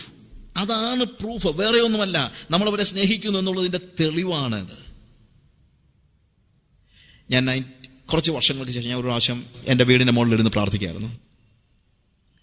അപ്പോൾ ഞാൻ പ്രാർത്ഥിച്ചുകൊണ്ടിരുന്ന സമയത്ത് പെട്ടെന്ന് കർത്താവിനോട് സംസാരിക്കണം എന്ന് എനിക്ക് മനസ്സിലായി. I felt that God was speaking to me. I don't know, I didn't have Bible with me. ഞാൻ ബൈബിൾ എൻ്റെ കയ്യിലുണ്ടെന്ന് എനിക്ക് തോന്നുന്നില്ല. I was just sitting and praying. ഞാൻ തനിയായിരുന്നു പ്രാർത്ഥിക്കുക. പെട്ടെന്ന് ദൈവത്തിൻ്റെ ആത്മാവിനോട് സംസാരിക്കുന്നു ഒരു വാക്ക്. ജോൺ ചാപ്റ്റർ 3:16 യോഹന്നാന്റെ സുവിശേഷം 3:16 മനസ്സിൽ 2 പ്രാവശ്യം വന്നു. For God so loved the world, he gave his only begotten son. ദൈവം അവൻ്റെ പുത്രനെ, ലോകത്തെ അത്രയ്ക്ക് സ്നേഹിച്ചതുകൊണ്ട് ദൈവം എൻ്റെ ഏകജാതനായ പുത്രനെ നൽകുവാൻ മടിച്ചില്ല. കർത്താവ് എന്നോട് സംസാരിക്കുന്ന അതിനു വേണ്ടി ഞാൻ was calm, cool, was listening. കർത്താവ് എന്നോട് ചോദിച്ചു, I love the world, do you love the world? ഞാൻ ലോകത്തെ സ്നേഹിച്ചു, നീ ലോകത്തെ സ്നേഹിക്കുന്നുണ്ടോ? ഞാൻ കർത്താവിനോട് അല്പം കുസൃതി കലർത്തി പറഞ്ഞു, കർത്താവേ അതൊക്കെ എന്നോട് ചോദിച്ചാൽ വലിയ പ്രയാസമാണ്. I am A human being, എനിക്കിപ്പോൾ ലോകത്തെ മുഴുവൻ സ്നേഹിക്കാൻ പറ്റുമോ? എന്നെ കർത്താവ് പറഞ്ഞു, forget about the whole world, you have a world of your own, isn't it? കർത്താവ് പറഞ്ഞു, നീ മുഴുവൻ ലോകത്തിന്റെ കാര്യമൊക്കെ വിടാം, പക്ഷെ നിനക്കൊരു ലോകമുണ്ടല്ലോ, അതിനെ നീ സ്നേഹിക്കുന്നുണ്ടോ? അപ്പം ഞാൻ എൻ്റെ ബുന്ദേൽഖണ്ഡ് ഏരിയയിലാണ് വർക്ക് ചെയ്യുന്നത്, മധ്യപ്രദേശിൽ. കൂടുതൽ സമയം ഞാൻ അവിടെ സ്പെൻഡ് ചെയ്യുന്നത്. അപ്പം ഞാൻ പറഞ്ഞു, ഞാൻ ആലോചിച്ച് നോക്കി, ബുന്ദേൽഖണ്ഡിലെ ആൾക്കാരെ ഞാൻ സ്നേഹിക്കുന്നുണ്ടോ? ഞാൻ ഉണ്ട്. എടി അവരെ കുറിച്ച് പ്രാർത്ഥിക്കുമ്പോഴൊക്കെ എൻ്റെ കണ്ണിൽ നിന്ന് കണ്ണുനീര് വരുന്നുണ്ട്, അവരെൻ്റെ ഹൃദയത്തിലുണ്ട്, ഞാൻ അവരെ സ്നേഹിക്കുന്നുണ്ട്. ഞാൻ പറഞ്ഞു, Lord, I think I love my world. ഞാൻ എൻ്റെ ലോകത്തെ സ്നേഹിക്കുന്നുണ്ടെന്നുള്ളതാണ് എൻ്റെ ചിന്ത. ഉടനെ കർത്താവ് പറഞ്ഞു, okay, but remember when I loved the world I gave my only begotten sun. ഞാൻ ലോകത്തെ സ്നേഹിച്ചപ്പോൾ എനിക്ക് ഉണ്ടായിരുന്ന ഏക പുത്രനെ ഞാൻ ലോകത്തിന് കൊടുത്തു. നീ നിന്റെ ലോകത്തെ സ്നേഹിക്കുന്നുണ്ടെങ്കിൽ അതിന് നീ എന്താ കൊടുക്കാൻ പോന്നേ? ഈ പറഞ്ഞതുപോലെ എനിക്ക് അവിടെ ഇരിക്കാൻ വയ്യാത്തൊരു സ്റ്റേജ് ആയിപ്പോയി. It was really shocking. It was just like A lightning. I didn't no what I could do. I was just wandering. എനിക്കങ്ങ് വല്ലാതെ ഞാൻ അലയുന്ന ഒരു സ്റ്റേജിലായിപ്പോയി. പെട്ടെന്ന് കർത്താവിനോട് പറഞ്ഞു, love is proven only with sacrifice. സ്നേഹം യാഗം കൊണ്ട് മാത്രമേ തെളിയിക്കപ്പെടുന്നുള്ളൂ. സ്നേഹം ത്യാഗം കൊണ്ട് മാത്രമേ തെളിയിക്കപ്പെടുന്നുള്ളൂ. സമ്മാനം കൊണ്ട് പോലും അല്ല സ്നേഹം തെളിയിക്കപ്പെടുന്നത്. ഞാനിപ്പോൾ ഏതെങ്കിലും വീട്ടിൽ ചെല്ലുമ്പോൾ ആ വീട്ടിലെ പിള്ളേർക്ക് ചിലപ്പോൾ കുറച്ച് മുട്ടായി വാങ്ങിച്ചു കൊണ്ട് കൊടുക്കുമായിരിക്കും. അതൊന്നും ഒരു ത്യാഗമൊന്നുമല്ല. എനിക്കിപ്പോൾ 2 കിലോ മുട്ടായി വാങ്ങിച്ചു കൊടുത്താൽ സ്വീറ്റ്സ് വാങ്ങിച്ചു കൊടുത്താൽ ഒന്നും എൻ്റെ പേഴ്സ് അങ്ങ് ചോർന്ന് പോകത്തൊന്നുമില്ല. അതിനുള്ള പൈസയൊക്കെ എൻ്റെ ഉണ്ട്. പക്ഷെ ത്യാഗമെന്ന് പറയുന്നത് എനിക്ക് തിരിച്ചു കിട്ടാൻ വയ്യാത്ത രീതിയിൽ നഷ്ടം സംഭവിക്കുമ്പോഴാണ് ത്യാഗം ഉണ്ടാകുന്നത്. ഞാനൊരു കുഞ്ഞിനെ സ്നേഹിക്കുന്നത് അതിന് ഒരു ഉടുപ്പ് വാങ്ങിച്ചു കൊടുക്കുമ്പോഴല്ല. ആ കുഞ്ഞിന് എൻ്റെ കിഡ്നി ഫെയിലാണെന്ന് പറയുമ്പോൾ ആ കുഞ്ഞിന് എൻ്റെ കിഡ്നി കൊടുക്കാൻ ഞാൻ തയ്യാറാവുകയാണെങ്കിൽ that means I really love that boy, right? ത്യാഗം കൊണ്ട് മാത്രമേ സ്നേഹം തെളിയിക്കപ്പെടുന്നുള്ളൂ. ദൈവം എന്നെ പഠിപ്പിച്ച ഒരു വലിയ പാഠമാണ്. പിന്നീടുള്ള പല സന്ദർഭങ്ങളിലും മിഷൻ ഫീൽഡിലും മറ്റ് സ്ഥലങ്ങളിലും ത്യാഗം എന്താണെന്ന് തിരിച്ചറിയാനായിട്ട് കർത്താവ് എന്നെ സഹായിച്ചു. നെഹമയ എന്താ ചെയ്യുന്നതെന്നറിയാമോ? നെഹമയ ജനതയുടെ ദുഃഖം തെരഞ്ഞെടുത്തു. ജനതയുടെ ദുഃഖം മാത്രമല്ല, ജനതയുടെ പാപം അവന്റെ ഭാഗമാക്കി. മോസസിന്റെയും പൗലോസിന്റെയും ഒക്കെ സ്റ്റോറിയിൽ അത് കാണുന്നുണ്ട്. പുറപ്പാട് ദിവസം 32-ാം അധ്യായത്തിൽ ഇസ്രായേൽ ജനം പാപം ചെയ്ത് കഴിഞ്ഞപ്പോഴത്തേക്ക് മോശ ഇടയ്ക്ക് നിന്നിട്ട് പറഞ്ഞു, കർത്താവേ നീ അവരോട് ക്ഷമിക്കണമേ, അല്ലെങ്കിൽ മറ്റുള്ളവർ പറയും നീ ഇവരെ കൊണ്ടുവന്ന് മരുഭൂമിയെ നശിപ്പിച്ച് കളഞ്ഞത്, അത് നിന്റെ നാമത്തിന് അപമാനമാണ്. അതുകൊണ്ട് നിന്റെ നാമത്തെ ഓർത്ത്, അവിടെ പറയുന്നതാണ്, നിങ്ങളെ ഭാഗം വായിക്കണം, എക്സോഡസ് ചാപ്റ്റർ 32 and 33. നിങ്ങൾ കർത്താവ് മോശ ആദ്യം പറയുന്നത് നിന്റെ നാമത്തെ ഓർത്ത് നീ അവരോട് ക്ഷമിക്കണം. അത് പറഞ്ഞു കഴിഞ്ഞിട്ടാണ് മോശ ഇറങ്ങി വരുന്നത്. മോശയോട് ദൈവം ഒരു കാര്യം പറയുന്നുണ്ട്, ഞാൻ ഈ ജനത്തെ നശിപ്പിക്കും, എന്നിട്ട് ഞാൻ നിന്നെ ഒരു വലിയ ജാതിയാക്കും. എന്ന് വെച്ച് കഴിഞ്ഞാൽ ഇവരെ മുഴുവൻ ഞാനങ്ങ് നശിപ്പിക്കാൻ പോകുകയാണ്. എന്നിട്ട് ഇനിയിപ്പോൾ നിന്നിൽ നിന്നൊരു പൈതലുണ്ടായി അതിനെ ഞാൻ എൻ്റെ ജനമാക്കിയെടുക്കും. അബ്രഹാമിന്റെ സന്തതി ദൈവമക്കൾ എന്ന് പറയപ്പെടുന്നത് പോലെ ഇനിയിപ്പോൾ അങ്ങനെ പറയത്തില്ല. എന്ത് പറയും? മോശയുടെ സന്തതി എന്ന് പറയുന്നത് പോലെ ഒരവസ്ഥ ഞാൻ ഉണ്ടാക്കിയെടുക്കും. നമ്മളൊക്കെ ആണെങ്കിൽ പറഞ്ഞേ, എന്തോ ചെയ്യാനാ, ഈ ജനം എന്നും ദൈവത്തെ നിഷേധിക്കുകയാണെങ്കിൽ പിന്നെ ഞാൻ ദൈവത്തിനൊരു ഉപകരണമായാലല്ല പറ്റുള്ളൂ. പക്ഷെ മോശ പറഞ്ഞു, വെയിറ്റ്, ലെറ്റ് മീ സീ. അവൻ ഇറങ്ങിച്ചെന്ന് വളരെ സ്ട്രോങ് ആയിട്ട് യഹോവയുടെ പക്ഷത്തുള്ളവർ എൻ്റെ അടുക്കൽ വരട്ടെ എന്ന് പറഞ്ഞ സ്വന്തം സഹോദരന്മാരെ കൊല്ലുവാൻ പോലും മടിയില്ലാത്തവരായി ലേവിയിൽ ഇറങ്ങി വരുന്ന ചരിത്രം നമ്മളവിടെ കാണുന്നുണ്ട്. 33-ാം അധ്യായത്തിൽ ദൈവത്തിൻ്റെ സന്നിധിയിലേക്ക് അവൻ ചെന്നിട്ട് പറയുന്ന ഒരു 32-ാം അധ്യായത്തിൽ തന്നെ പറയുന്നൊരു കാര്യമുണ്ട്. മോശ മടങ്ങി വന്നിട്ട് പർവ്വതത്തിൽ ചെന്നിട്ട് കർത്താവിനോട് പറയാണ്, കർത്താവേ ഈ ജനം മഹാപാപം ചെയ്തിരിക്കുന്നു. നേരത്തെ ഞാൻ പറഞ്ഞു നിന്റെ നാമം ഓർത്ത് ഇവരെ രക്ഷിക്കണമെന്ന്. പക്ഷെ ഇപ്പം എനിക്ക് അതുപോലും പറയാനുള്ള യോഗ്യതയില്ല. കാര്യം ഇവർ ചെയ്ത പാപം ഓർക്കുകയാണെങ്കിൽ നിന്റെ നാമമല്ല എന്തോ ഓർത്താൽ ഇവരെ രക്ഷിക്കാൻ എനിക്ക് അപേക്ഷിക്കാൻ പോലുള്ള യോഗ്യതയില്ല. എങ്കിലും നീ അവരുടെ പാപം ക്ഷമിക്കണമേ. എന്നിട്ട് പറയുന്നത്, അല്ലെങ്കിൽ എൻ്റെ പേര് നിന്റെ പുസ്തകത്തിൽ നിന്ന് മായ്ച്ചു കളയണമേ. എന്താ അതിൻ്റെ അർത്ഥം? കർത്താവേ, ഒരു ഡിമാൻഡും എനിക്ക് നിന്റെ മുമ്പിൽ വെക്കാനില്ല. എന്ത് പറഞ്ഞും നിന്റെ സന്നിധിയിൽ ഈ ജനത്തോട് ക്ഷമിക്കണമെന്ന് പറയാനുള്ള യോഗ്യത എനിക്കില്ല. നേരത്തെ നിന്റെ നാമമൊക്കെ പറഞ്ഞു, ഇല്ല. പിതാക്കന്മാരോട് ചെയ്ത വാഗ്ദത്തം പറഞ്ഞില്ല. അതൊന്നും വെച്ച് ക്ഷമിക്കാൻ കഴിയുന്നതല്ല ഇവരുടെ പാപം. ഈ ജനം മഹാപാപം ചെയ്തിരിക്കുന്നു. എങ്കിലും പ്ലീസ് അവരോട് നീ ക്ഷമിക്കണമേ. ഇനി നീ ക്ഷമിക്കാൻ തയ്യാറല്ലെങ്കിൽ അവരോടൊപ്പം എന്നെയും കൂടെ നീ നരകത്തിലേക്ക് തള്ളിയിടണമെന്നാണ് പറയുന്നത്. ഒരു സാധാരണ വ്യക്തിക്ക് ഒരു കാരണത്താലും പറയാൻ കഴിയാത്തത്ര നിലയിൽ, അതാണ് സ്നേഹമെന്ന് പറയുന്നത്. അതാണ് ജനങ്ങളെക്കുറിച്ചുള്ള സ്നേഹമെന്ന് പറയുന്നത്. അതാണ് ഒരുത്തിന് മധ്യസ്ഥനാകുവാനുള്ള യോഗ്യത എന്ന് പറയുന്നത്. ഹല്ലേലൂയ. മോസസ് പറയാ, പ്ലീസ് ലോർഡ്, എന്റെ ജനങ്ങൾക്കില്ലാത്ത സൗഭാഗ്യം എനിക്ക് വേണ്ട. റോമാലേഖനം 9-ാം അധ്യായത്തിൽ പൗലോസ് പറയുന്നു, ഒരു പ്രധാനപ്പെട്ട കാര്യം പറയാണ്. പൗലോസ് പറയാണ്, ഞാൻ സത്യമാണ് പറയുന്നത്, കള്ളമല്ല പറയുന്നത്. ഞാൻ പറയുന്നത് സത്യം എന്നുള്ളതിന് എൻ്റെ മനസാക്ഷി എനിക്ക് സാക്ഷി, പരിശുദ്ധാത്മാവും സാക്ഷി.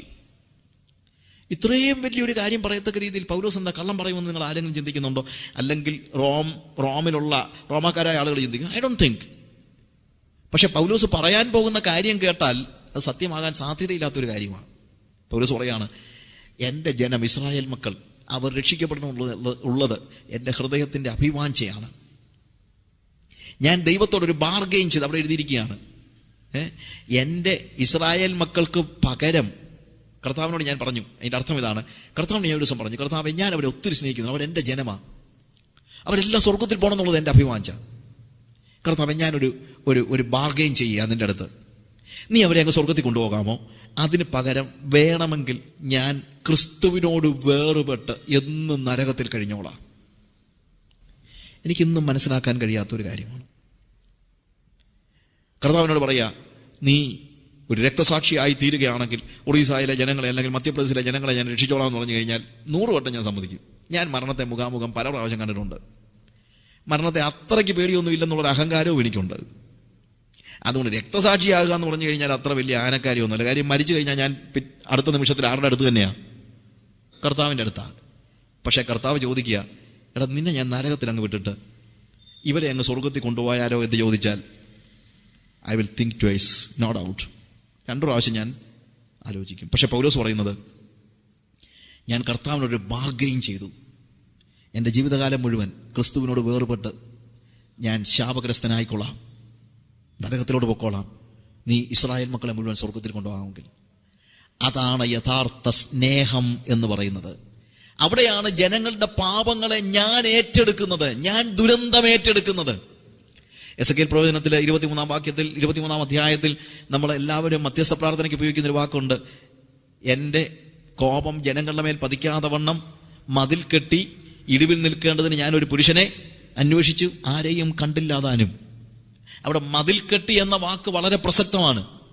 എന്താണ് മതിൽ കെട്ടുക എന്ന് പറഞ്ഞു കഴിഞ്ഞാൽ, ദൈവത്തിൻ്റെ ക്രോധം ഇസ്രായേൽ മക്കളുടെ നേരെ വരുമ്പോൾ അത് ഇസ്രായേൽ മക്കളുടെ മുകളിൽ പതിക്കാതെ ഇടയ്ക്ക് കയറി നിൽക്കാൻ, ആരെങ്കിലും എന്നെ ഷൂട്ട് ചെയ്യാൻ വരികയാണെങ്കിൽ വെടിയുണ്ട എന്നിലേൽക്കാതെ എനിക്കും അതിന് ഇടയ്ക്ക് കയറി നിൽക്കുന്നത് പോലെ, ദാറ്റ് ഈസ് എക്സാക്ട്ലി മതിൽ കെട്ടുക എന്ന് പറഞ്ഞതിൻ്റെ അർത്ഥം അതാണ്.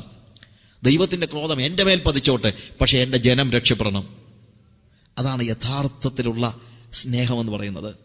ഇവിടെ നെഹമയ വാസ്തവത്തിൽ പറയുന്നത്, it is my since, it is my pain. കർത്താവേ, എൻ്റെ തെറ്റാ, എൻ്റെ പിതാക്കന്മാർ പാപം ചെയ്തു, ഞാനും പാപം ചെയ്തു, അവരുടെ വേദന എൻ്റെ വേദനയാണ്. പക്ഷെ നീ ഞങ്ങളുടെ പാപങ്ങളെ മറന്ന് ഞങ്ങളോട് കരുണ തോന്നി ഞങ്ങളെ യഥാസ്ഥാപനപ്പെടുത്തണമേ. ഞാനവരെ സ്നേഹിക്കുന്നുണ്ട്, അതുകൊണ്ട് നീ എന്ത് ചെയ്യണം? ഞാനത് സമ്മതിക്കുക കർത്താവേ. ഐ നോ ഞങ്ങൾ പാപികളാണ്, ഞങ്ങൾ നിയമം പാലിച്ചില്ല. നീ നിയമം പാലിക്കും, നീ പാലിച്ചു, ഞങ്ങൾ നിയമം തെറ്റിച്ചു, പക്ഷേ നിന്റെ ദയയുണ്ടല്ലോ. മോസസ് പറയുന്നത് പോലെ, കർത്താവേ ഞാൻ നേരത്തെ പറഞ്ഞു നിന്റെ നാമത്തെ ഓർക്കണമെങ്കിൽ, ഇപ്പം അതൊന്നും ഞാൻ പറയാനില്ല. ഞങ്ങൾ മഹാപാപം ചെയ്തിരിക്കുന്നു, എങ്കിലും ദയ തോന്നി. പ്രിയമുള്ളവരെ, നമ്മുടെ ജനങ്ങൾക്ക് വേണ്ടി, നമുക്ക് വേണ്ടി, മറ്റുള്ളവർക്ക് വേണ്ടി ദൈവത്തിൻ്റെ സന്നിധിയിൽ മധ്യസ്ഥത അണയ്ക്കുക എന്ന് പറഞ്ഞു കഴിഞ്ഞാൽ ഇതാണ് വാസ്തവത്തിൽ എൻ്റെ അർത്ഥം. മതിൽ കെട്ടാൻ തയ്യാറുള്ളവനെ കർത്താവിന് നോക്കുകയാണ്, അവൻ്റെ പ്രോമിസസിനോട് ക്ലിങ് ചെയ്ത്. എൻ്റെ 8-9 വാക്യങ്ങളിൽ പറയുന്നത്, കർത്താവെ നീ വാഗ്ദത്തം ചെയ്തിട്ടുണ്ടല്ലോ, നീ പാപം ചെയ്താൽ ഞങ്ങളെ നീ ചിതറിച്ചു കളയും, പക്ഷെ തിരിച്ചു വരികയാണെങ്കിൽ ഞങ്ങളെ ഭൂമിയുടെ അറ്റത്ത് നിന്ന് ചേർത്ത് കൊള്ളാമെന്ന് നീ ഒരു വാഗ്ദത്തം ചെയ്തിട്ടുണ്ടല്ലോ. അതവിടെ പറയുന്നത്. ഞാൻ അവിടെ നിന്ന് 9-ാമത്തെ വാക്യത്തിൽ, എന്നാൽ എൻ്റെ കൽപ്പനകളെ പ്രമാണിച്ച് അവയെ അനുസരിച്ച് നടന്നാൽ നിങ്ങളുടെ ഭ്രഷ്ടന്മാർ ആകാശത്തിൻ്റെ അറുതി വരെയും എത്തിയിരുന്നാലും ഞാൻ അവിടെ നിന്ന് അവരെ ശേഖരിച്ച് എൻ്റെ നാമം സ്ഥാപിപ്പാൻ അവരെ തിരഞ്ഞെടുത്ത് എൻ്റെ ദാസനായ മോശയോട് നീ അരുളി ചെയ്ത വചനം ഓർക്കണമേ. അവൻ പ്രോമിസിൽ ഇങ്ങനെ തൂങ്ങിക്കിടക്കുക, കർത്താവെ ഞങ്ങൾ പാപം ചെയ്തു, പക്ഷെ ഞങ്ങളിപ്പം മടങ്ങി വരാൻ തയ്യാറാണ്. കർത്താവെ ഞങ്ങളുടെ പാപങ്ങളെ ക്ഷമിക്കണമേ, ഞങ്ങളെ മടക്കി വരുത്തണമേ. He is clinging to his promises. അല്ലേ? സൂര്യഫൈനിക്കാരിയായ സ്ത്രീയോട് കർത്താവ് പറഞ്ഞു, കർത്താവിനോട് അവൾ പറഞ്ഞു, കർത്താവെ നീ എൻ്റെ കുഞ്ഞിനെ സൗഖ്യമാക്കണം. കർത്താവ് പറഞ്ഞു, ഞാൻ മക്കൾക്കുള്ള അപ്പം എടുത്ത് നായ്ക്കുട്ടികൾക്ക് കൊടുക്കുന്നത് ഉചിതമല്ല. ശരിക്കും പറഞ്ഞു കഴിഞ്ഞാൽ നമ്മളാണ് പറഞ്ഞത്, കർത്താവെ ഞാനൊരു ചെറിയ കാര്യം നിന്നോട് ചോദിച്ചപ്പോഴത്തേക്ക് നീ എന്നെ വിളിച്ചത് ശരിക്കും എന്താ കർത്താവ് അവളെ വിളിച്ചത് പട്ടിന്നാ വിളിച്ചത്, അല്ലാതെ വേറെ ഒന്നുമല്ല. ഇല്ലേ? അതുകൊണ്ട് അവളെന്നാ പറയുന്നത്, യെസ് ലോർഡ്, അതേ കർത്താവേ എന്നാ പറയുന്നത്. എന്താ അതിൻ്റെ അർത്ഥം? Yes Lord, I am a dog. അവൾ പറഞ്ഞില്ല no no I am not a dog. അവൾ പറഞ്ഞത് yes Lord, I am a dog, ഞാനൊരു പട്ടിക്കുട്ടിയാ. പക്ഷെ ഒരു കാര്യം നീ ഓർക്കണം. എന്താ? പട്ടിക്കുട്ടി വേറെ എവിടെ നിന്ന് കഴിക്കാനാ? മക്കൾ അപ്പൻ്റെ വീട്ടിൽ നിന്ന് കഴിക്കുന്നു, പട്ടിക്കുട്ടിയോ അതേ വീട്ടിൽ നിന്ന് തന്നെ എല്ലാം കഴിക്കാൻ പറ്റുള്ളൂ. ഞാൻ വേറെ ആരുടെ അടുത്ത് പോകാനാ? നീ നിന്റെ നല്ല ഭക്ഷണമൊക്കെ ആർക്ക് കൊടുത്തോ? ഇസ്രായേൽ മക്കൾ കൊടുത്തോ. പക്ഷേ ഞാനൊരു പട്ടിക്കുട്ടിയാ, ആ മേശയിൽ നിന്ന് എനിക്കൂടെ ഒരു ചെറു കഷണം തരണമേ. ഇതാണ് അവൻ്റെ വാഗ്ദത്തത്തോടുള്ള പറ്റിച്ചേരൽ എന്ന് പറയുന്നത്. Clinging to his promises.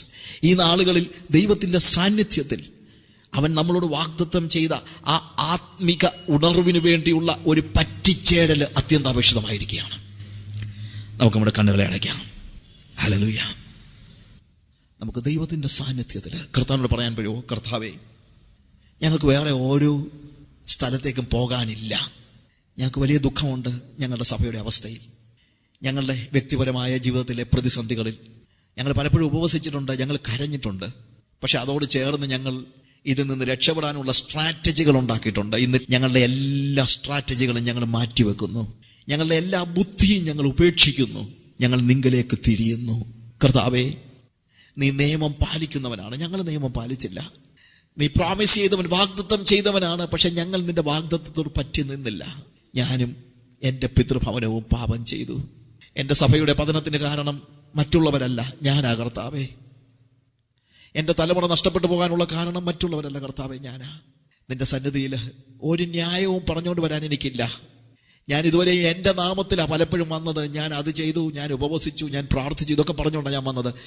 ഇല്ല കർത്താവേ, ഇന്ന് ഒന്നും പറഞ്ഞ് നിന്റെ സന്നിധിയിൽ വരാൻ എനിക്ക് കഴിയത്തില്ല. നീ ഞങ്ങളെ യഥാസ്ഥാപനപ്പെടുത്തണമേ, ഞങ്ങളെ മടക്കി വരുത്തണമേ. അതിന് ഞങ്ങൾ ആശ്രയിക്കുന്നതിൻ്റെ കരുണ മാത്രമാ, കൃപ മാത്രമാ. ഞങ്ങളുടെ കഴിഞ്ഞ കാലങ്ങളുമായി നിന്റെ സന്നിധിയിലേക്ക് വരുമ്പോൾ ഞങ്ങൾക്ക് കരുണ ആവശ്യമാണ്. ഇന്ന് ജീവിക്കാൻ ഞങ്ങൾക്ക് കൃപ ആവശ്യമാണ്. അത് ഞങ്ങൾക്ക് പകർന്നു തരണമേ യേശുവേ. ഈ രാത്രിയിൽ ജനങ്ങളെ സ്നേഹിക്കാൻ ഞങ്ങളെ പഠിപ്പിക്കണമേ. ജനതയുടെ ദുഃഖം ഏറ്റെടുത്ത് ദുഃഖിക്കുവാനും, ജനങ്ങളുടെ പാപങ്ങളെ ഏറ്റെടുത്ത് അവരുടെ ഷൂവിൽ കയറി നിന്ന് അവരുടെ ദുരന്തങ്ങളെ ഏറ്റെടുക്കുവാനും മതിൽ കെട്ടുവാനും ഞങ്ങളെ പഠിപ്പിക്കണമേ കർത്താവേ. ഹല്ലേലൂയ. ദൈവത്തിന്റെ സന്നിധി നിങ്ങളുടെ കരങ്ങളെ ഉയർത്തി കർത്താവിനോട് പറയുന്ന, കർത്താവേ, ഒരു മധ്യസ്ഥനാകുവാൻ എന്നെ സഹായിക്കണമേ.